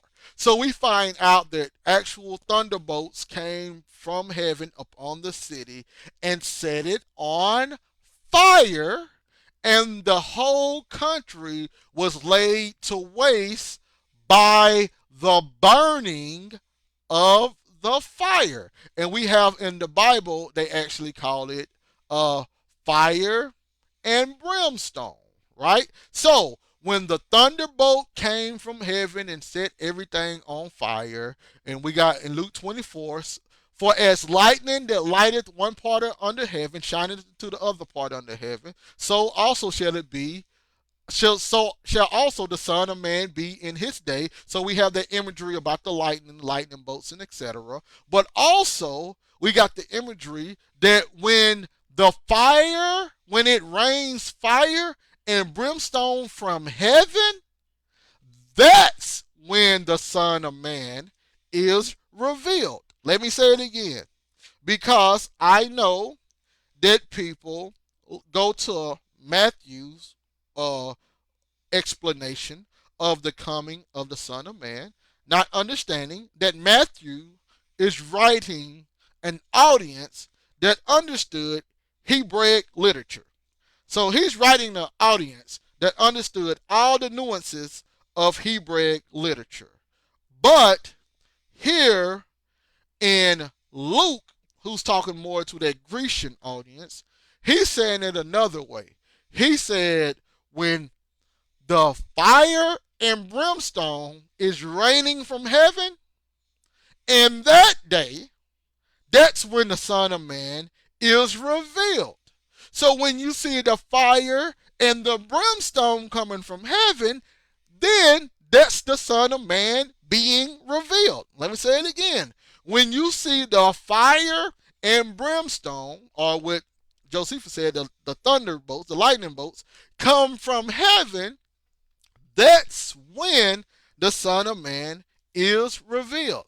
So once you go to the book of Revelation, chapter 9, verse 18, we have this.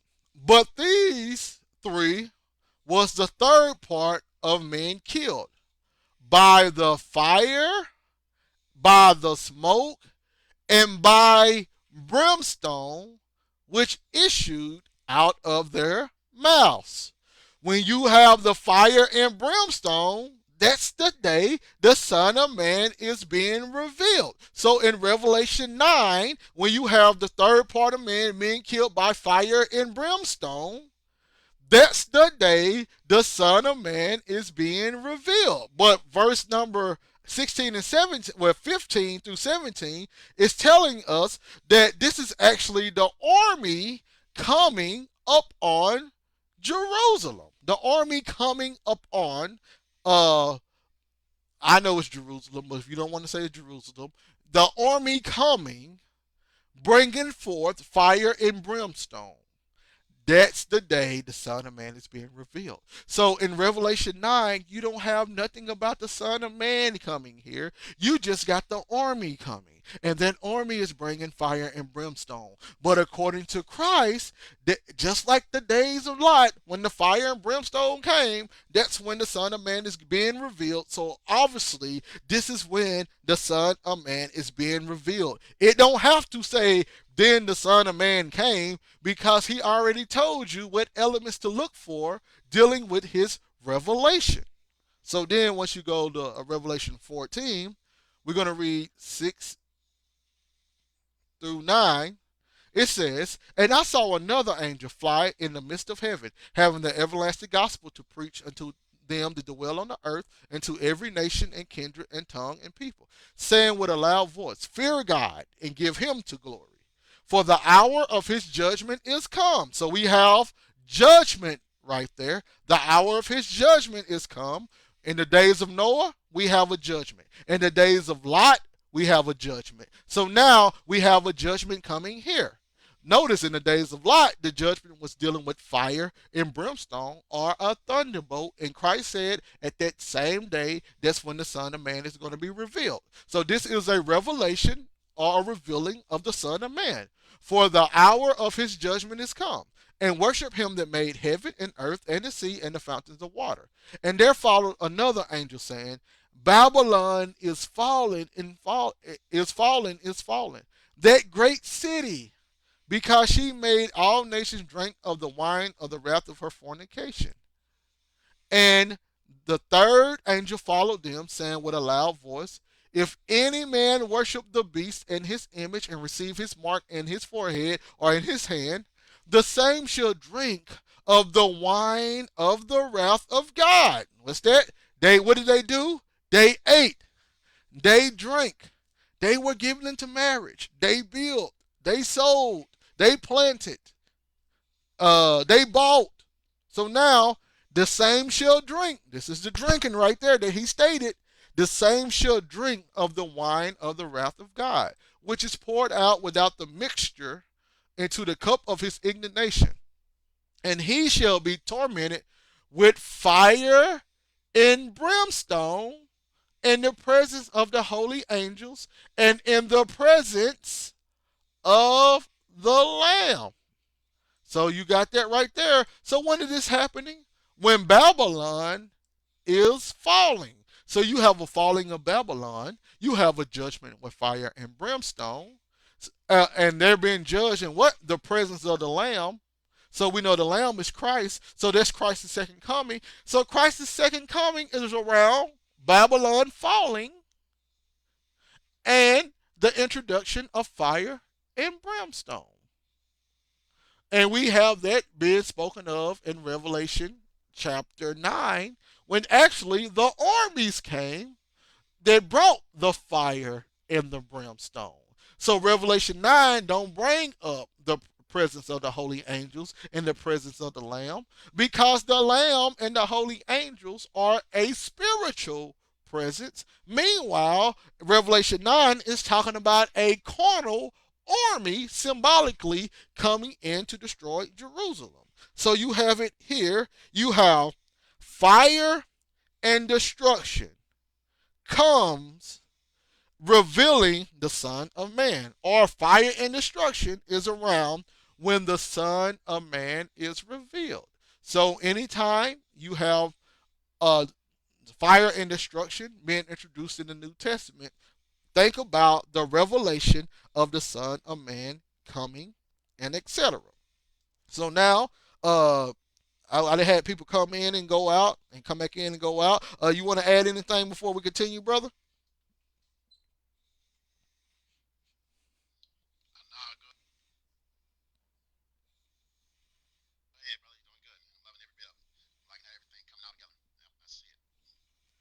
Okay, thank you, my brother. So now let's get ready to um continue this ship. So now we have let's talk about um this judgment a little more, right?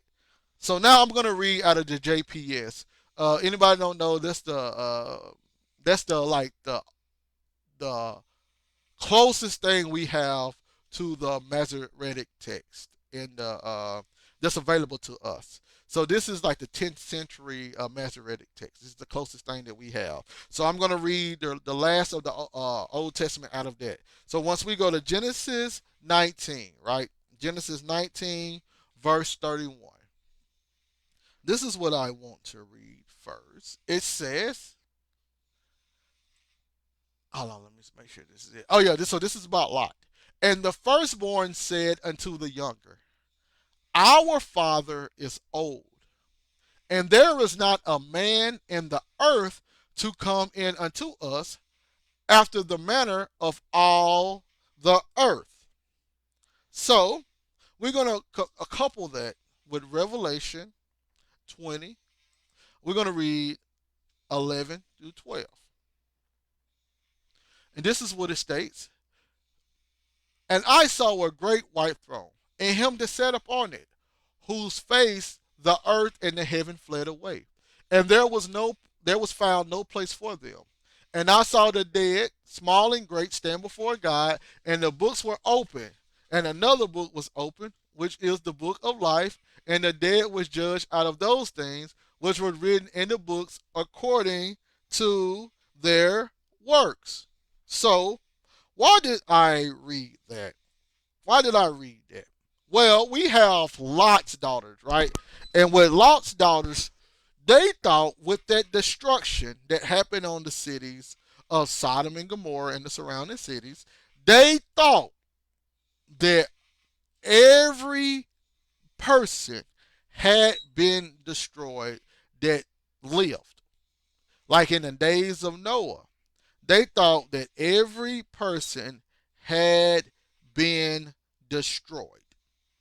Through that one destruction of Sodom and Gomorrah, they thought that everybody had been destroyed. So that was a judgment scene. So once you go to Revelation 20, what do you have? You have a judgment scene because you have heaven and earth passing away. So in Genesis 19:31, they thought that everyone had been destroyed. They thought that everyone has been judged, right? So that's one thought. Hold on, give me 1 second, y'all. That's one thought. So that's one thought. So when we go to the flood narrative, hold on, y'all. 1 second.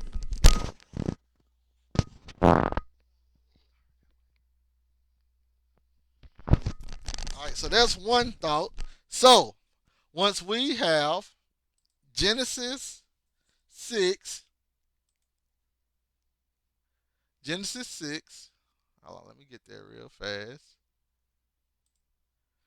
13, it says, and God said unto Noah, the end of all flesh is come before me, for the earth is filled with violence through them, and behold, I will destroy them with the earth.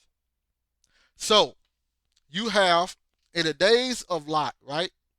His daughters thought that the end of all flesh had came upon them.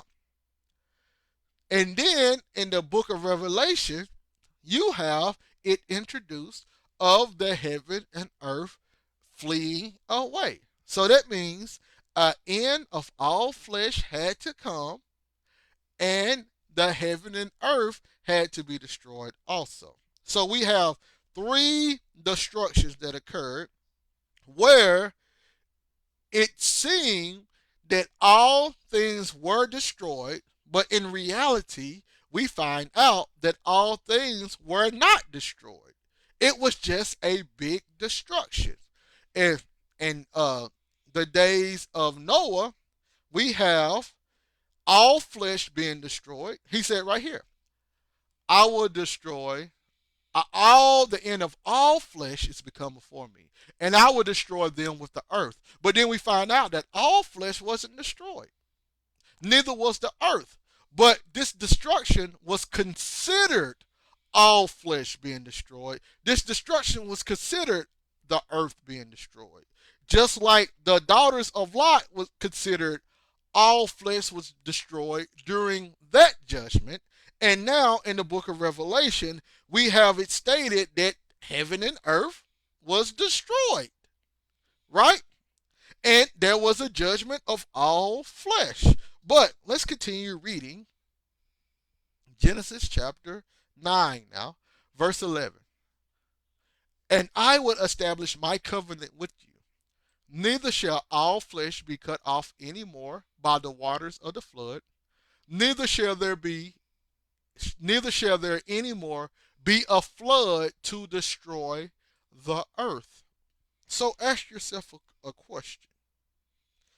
Was the earth destroyed during the flood? Even though the Bible states the earth was destroyed during the flood, was all of the earth destroyed?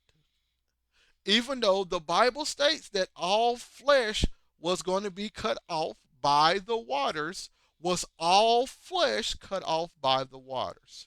Just like Lot's daughters thought all mankind was destroyed during that judgment, was all mankind actually destroyed during that judgment? Even though it was even though it seemed like it was a worldwide judgment, in the eyes of Lot's daughters, it seemed like that destruction inflicted or affected the whole entire population of man.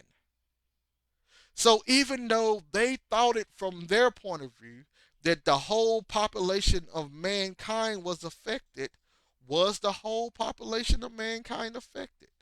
So when you have it described in the New Testament that the heaven and earth was going to be destroyed and all mankind was going to be affected by the judgment, was heaven and earth actually destroyed, and was all mankind affected by the judgment?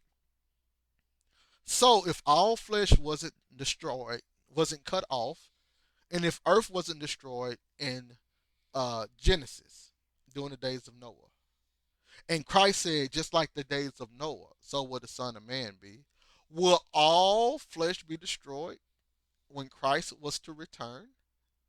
Was the heaven and earth to be destroyed when Christ was to return?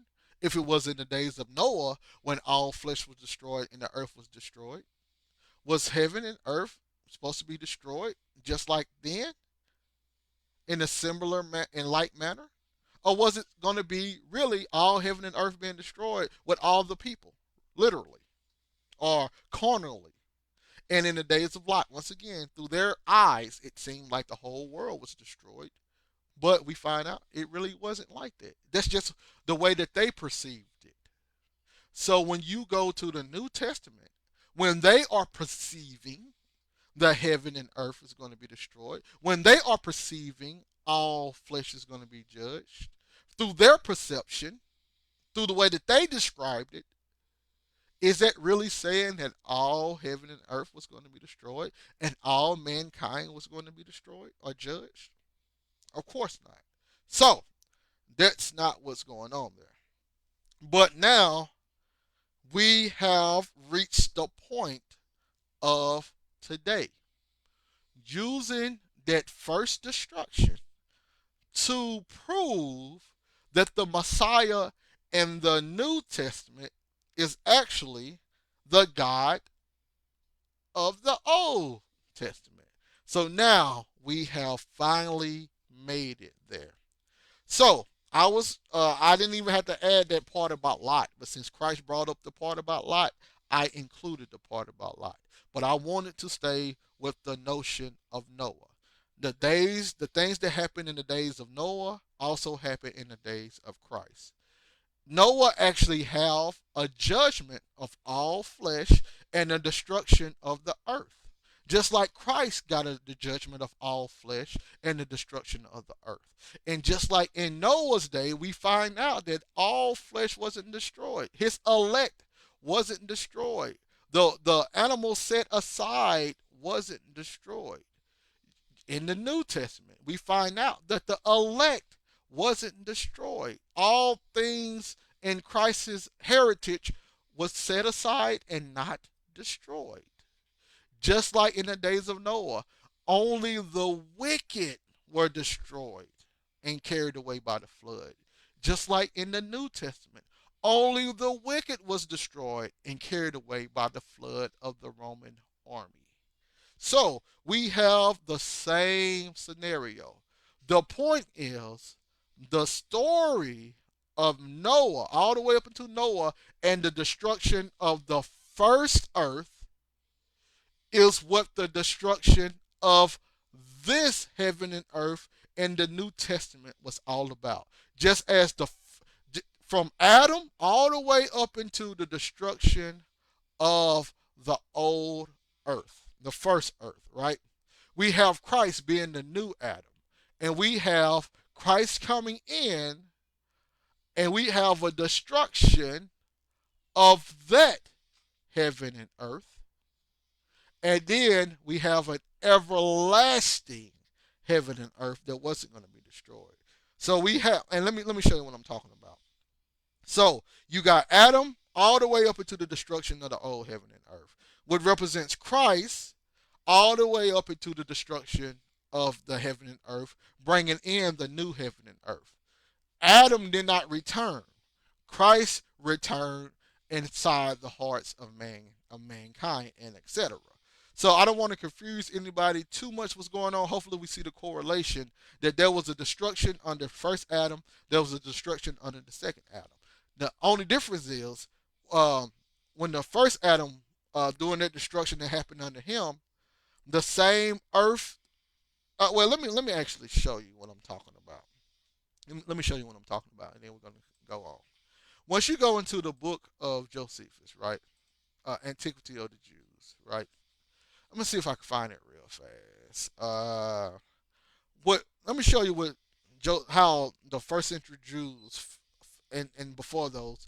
This is what they felt the flood accomplished. So let's see if I can find it real fast. I think this will kind of help it a whole lot more. Let me see here. Let me see here. Page 66. All right. So this is what the Lord, according to them, wanted to accomplish.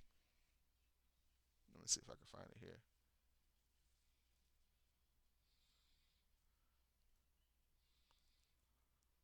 All right. So right here. This is War of the Jews. Sorry, Antiquity of the Jews, Book 1, Chapter 3, Section 2. This is what, according to these priests, what the Lord wanted to accomplish with the flood. Now God loved this man, talking about Noah, for his righteousness. Yet he not only condemned those other men for their wickedness, but determined to destroy the whole race of mankind, to make another race that should be pure from wickedness, and cutting short their lives and making their years not so many as they formerly lived, but 120 only. He turned the dry land into sea, and thus were all these men destroyed. So the dry land came sea. This is pretty much destruction of the whole heaven and earth, creating a new heaven and earth where the land comes back out of the sea. This is what we see in the days of Noah when the water recedes once again from the land, which is what happened on day uh, 3, I think day 3. But anyway, so we have the point of the flood was to destroy all of the wicked men and to make a new race of man that was pure from wickedness. And everyone was supposed to come from them. That was the goal. Let me say it again. According to the priests, The goal of the flood was for the Lord to destroy all the wicked people off the earth and make another race that was pure from wickedness. So, the same goal was in the New Testament. He destroyed all of those wicked sons of God and made a new race of people, which was the church. And during that day, everything on earth was pure. Just like in the day when Noah made the atonement, everything was pure. So wickedness still arose, just like now, wickedness still arose. But at that one time, everything was pure. And unlike the days of Noah, when all men thoughts were evil continually, now we have people whose thought is not evil continuously. Now we have an elected amount of Christians or followers of the way who does not think of evil continually, unlike the first earth destruction. So now let's get ready to show the revelation of Christ using the destruction of the old heaven and earth. So this is found on ycliffinsz.org,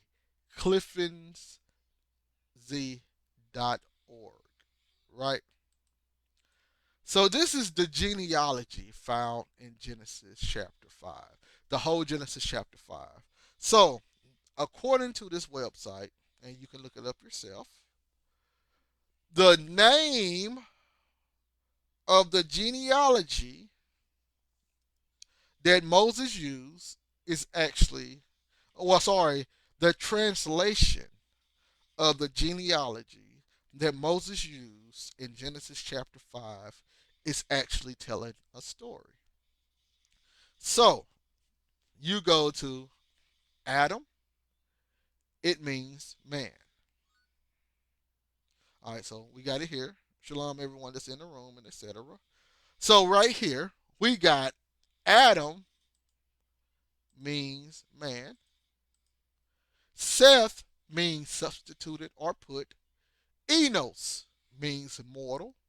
Kenan means nest or dwelling. Mahaliel means praiseworthy God. Jared means descent or come down. Enoch means to initiate or teach. Methuselah means at his extent of time a shooting forth. Lamech means lost. And Noah means quiet, peace, or rest. So now this is what it states. Putting these meanings together, we have a brief summary of the future gospel. So this is what Moses, because I know people want to take the story as literal as possible. I know. But this is the spiritual inclination of what Moses did in Genesis chapter 5. So once you interpret the name of each one of those guys in Genesis chapter 5, this is the meaning behind those names when you put them all together. It says, man puts on mortality as his dwelling. So the praiseworthy God shall come down to teach that at his extent, fullness of time, the lost may have peace and rest. Let me read it again. So, all of the genealogy in Genesis chapter 5, we know that names mean things to the Hebrews, right? So, once you go through the genealogy left in Genesis chapter 5 and you decipher what each one of those names mean, you put them together, and this is what the story is saying. So, let me say it again. Man puts on mortality as his dwelling, so the praiseworthy God shall come down to teach that at his extent, fullness of time, the lost may have peace and rest. So once you decipher the names in Genesis chapter 5, it tells the story from Adam to Christ. It says, man puts on mortality as his dwelling. That's him leaving the garden after he eats from the tree of knowledge of good and evil. And it says, so the praiseworthy God shall come down to teach. And we find out in John 1 and 1, in the beginning was the Word was with God, and the Word was God. We find out in John 1:14, that Word became flesh, came down, and tabernacled with man. So now, so the praiseworthy God shall come down to teach that at his fullness of time, the lost may have peace and rest. And then this also says on this website, it also states there's also a message in the name of Methuselah, signaling that at his maturity or death, a bursting forth of some missile would occur. The year of his death was in fact the year when the fountains of the great deep burst open, Genesis 7:11, causing the worldwide flood. So that's the name of Methuselah by itself. But here we have the understanding that the genealogy talked about the whole mission from Genesis to the book of Revelation. But if people think this is wrong, and this is, brother, that's wrong, you're wilding out, Paul taught the same thing. Paul taught the same thing. So now, we have from Genesis 5, man puts on mortality as his dwelling, so the praiseworthy God should come down to teach that at his extent fullness of time, the lost may have peace and rest. So now, let's look at what Paul taught after meeting Christ and getting the Holy Spirit. You go to Galatians 4, right? Now listen to Galatians 4. This is what it states. We're going to read 1 through 7. Now I say, and I'm going to actually break down all of this. Now I say that the heir, as long as he is a child, differeth nothing from a servant, though he be Lord of all. So you have a servant and you have a child. These are the two elements in Galatians 4. But is under tutors and governors until the time appointed of the Father. Even so we, when we were children, were in bondage under the elements of the world. But when the fullness of time was come, God sent forth his Son, made of a woman, made under the law, to redeem them that were under the law, that we might receive the adoption of sons. And because ye are sons, God had sent forth the Spirit of his Son into your hearts, crying, Abba, Father. Wherefore there are no more a servant, but a son. And if a son, then an heir of God through Christ. So now, let's make all of this go together, right? So Galatians 4 and 1. You got the heir, and then you got the servant. So, once you go to Genesis chapter 1, when you go to Genesis 1, Genesis 1:26, and God said, let us make man according to our image and likeness, and let them have dominion over the fish of the sea, and over the flying creatures of heaven, and over the cattle of all the earth, and over all the reptiles and that creep on the earth. And God made man according to the image of God. He made him.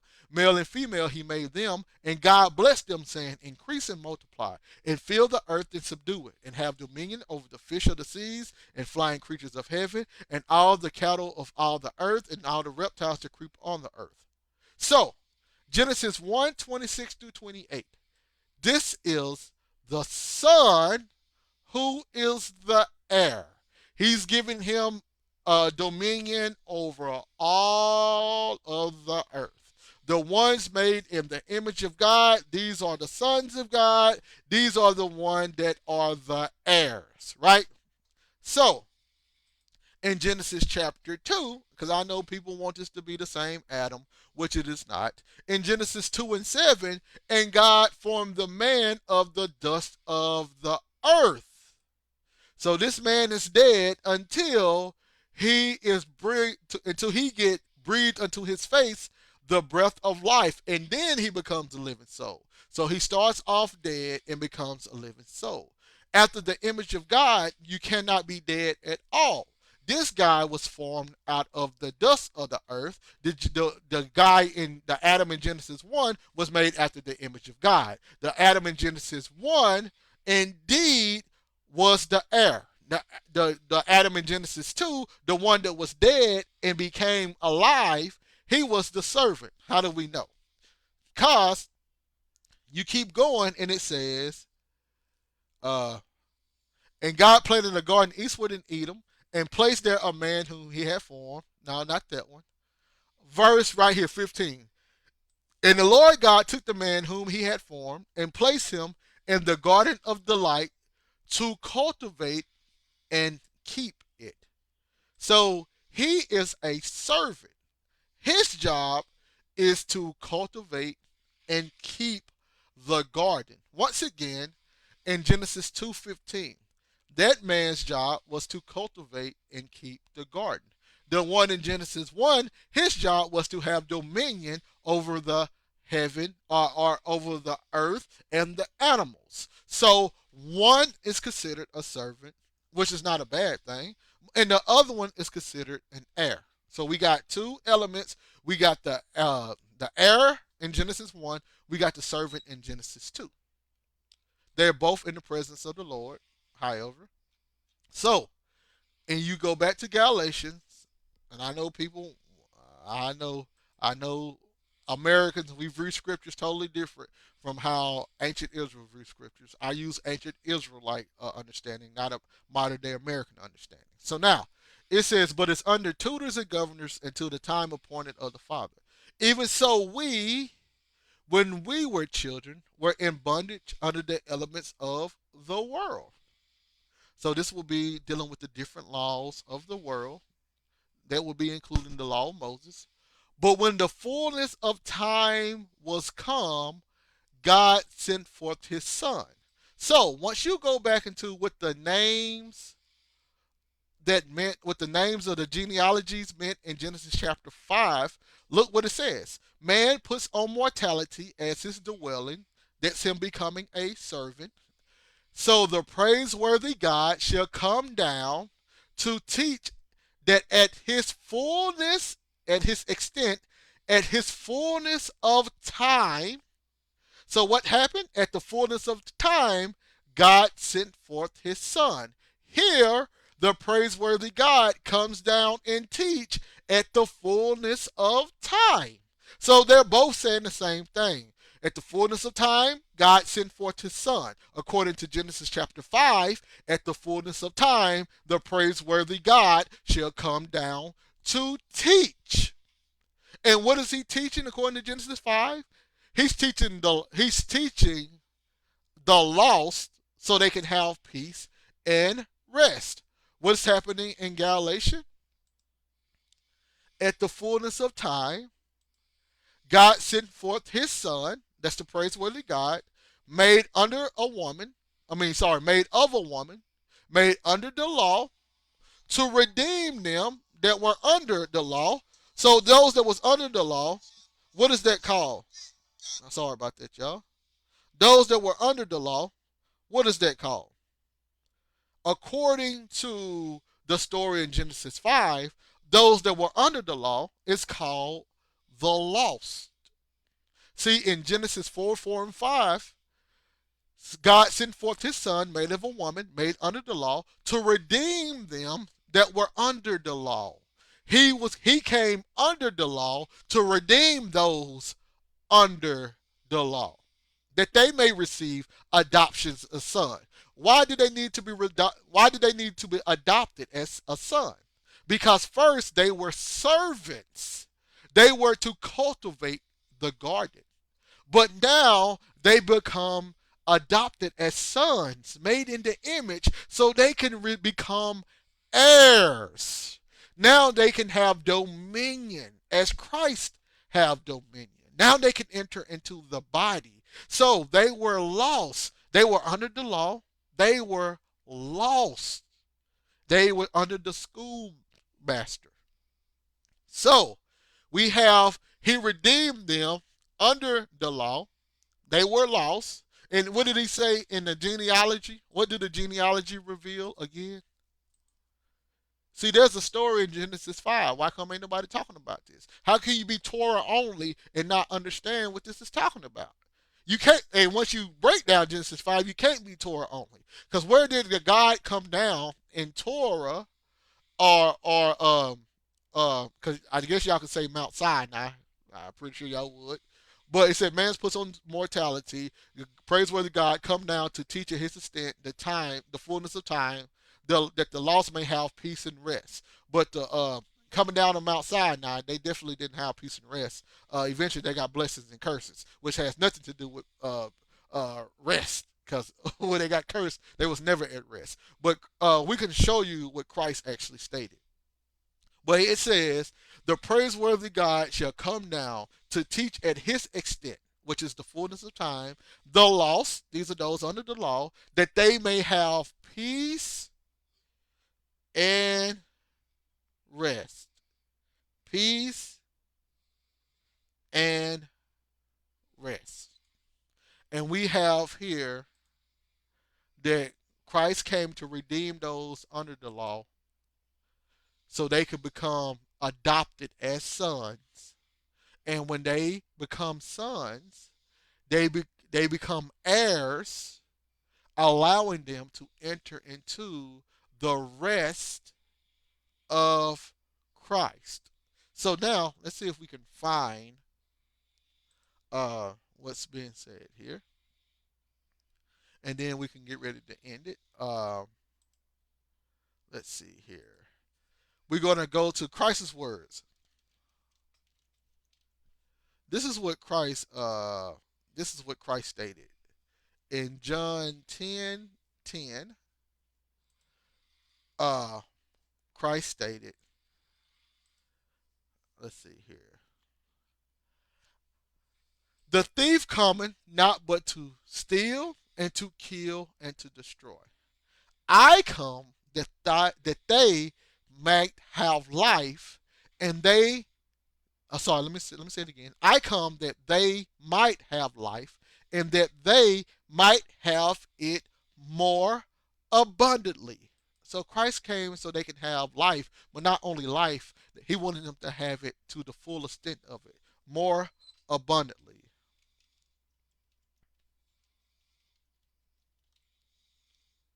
And then I want to end it with Matthew 11:28. And this is Christ's words. Matthew 11:28. Make sure I'm still picking up. I am. All right, Matthew 11:28 states, let's see here. Come unto me, all ye that labor and are heavy laden, and I will give you rest. Take my yoke upon you and learn of me, for I am meek and lowly in heart, and ye shall find rest unto your souls. For my yoke is easy and my burden is light. And once again, what did the genealogy uh, reveal? The genealogy records, what did it reveal when you put them all together? Man puts on mortality as his dwelling.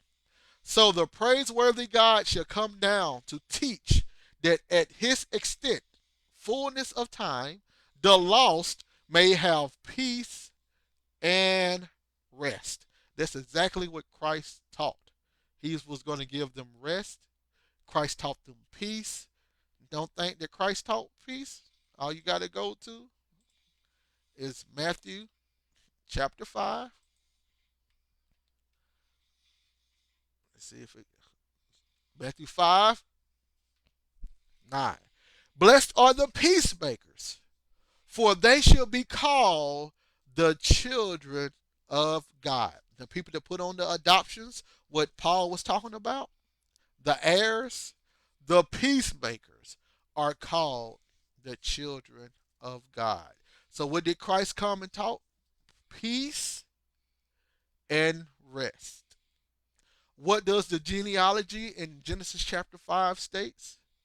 That after man puts on mortality, the praiseworthy God would come down and teach mankind about peace and rest. That's it. So that's the destruction from Adam to Noah, which is the first destruction of the earth according to Moses. From Adam to Noah, once you look at the genealogy between Adam to Noah, which is the first destruction, it explains the mission of Christ who came at the last destruction. It is said at the last destruction, the praiseworthy God would come down and teach peace and rest. Christ came down before the last destruction of heaven and earth, and taught peace and rest. So I don't know how you skip Genesis chapter 5 genealogy, the understanding of it, but Christ is right there. His mission and everything that he came to do is found there. So that is all that I have to state. Thank everyone for listening in. If anybody got anything they want to say, raise their hand. We done had people come in and come out. I know that it's late. I did this class kind of late, so my apologies, but I was able to get it in. So once again, this is Elvin Israel from the Assembly of Sound Doctrine, Chandler.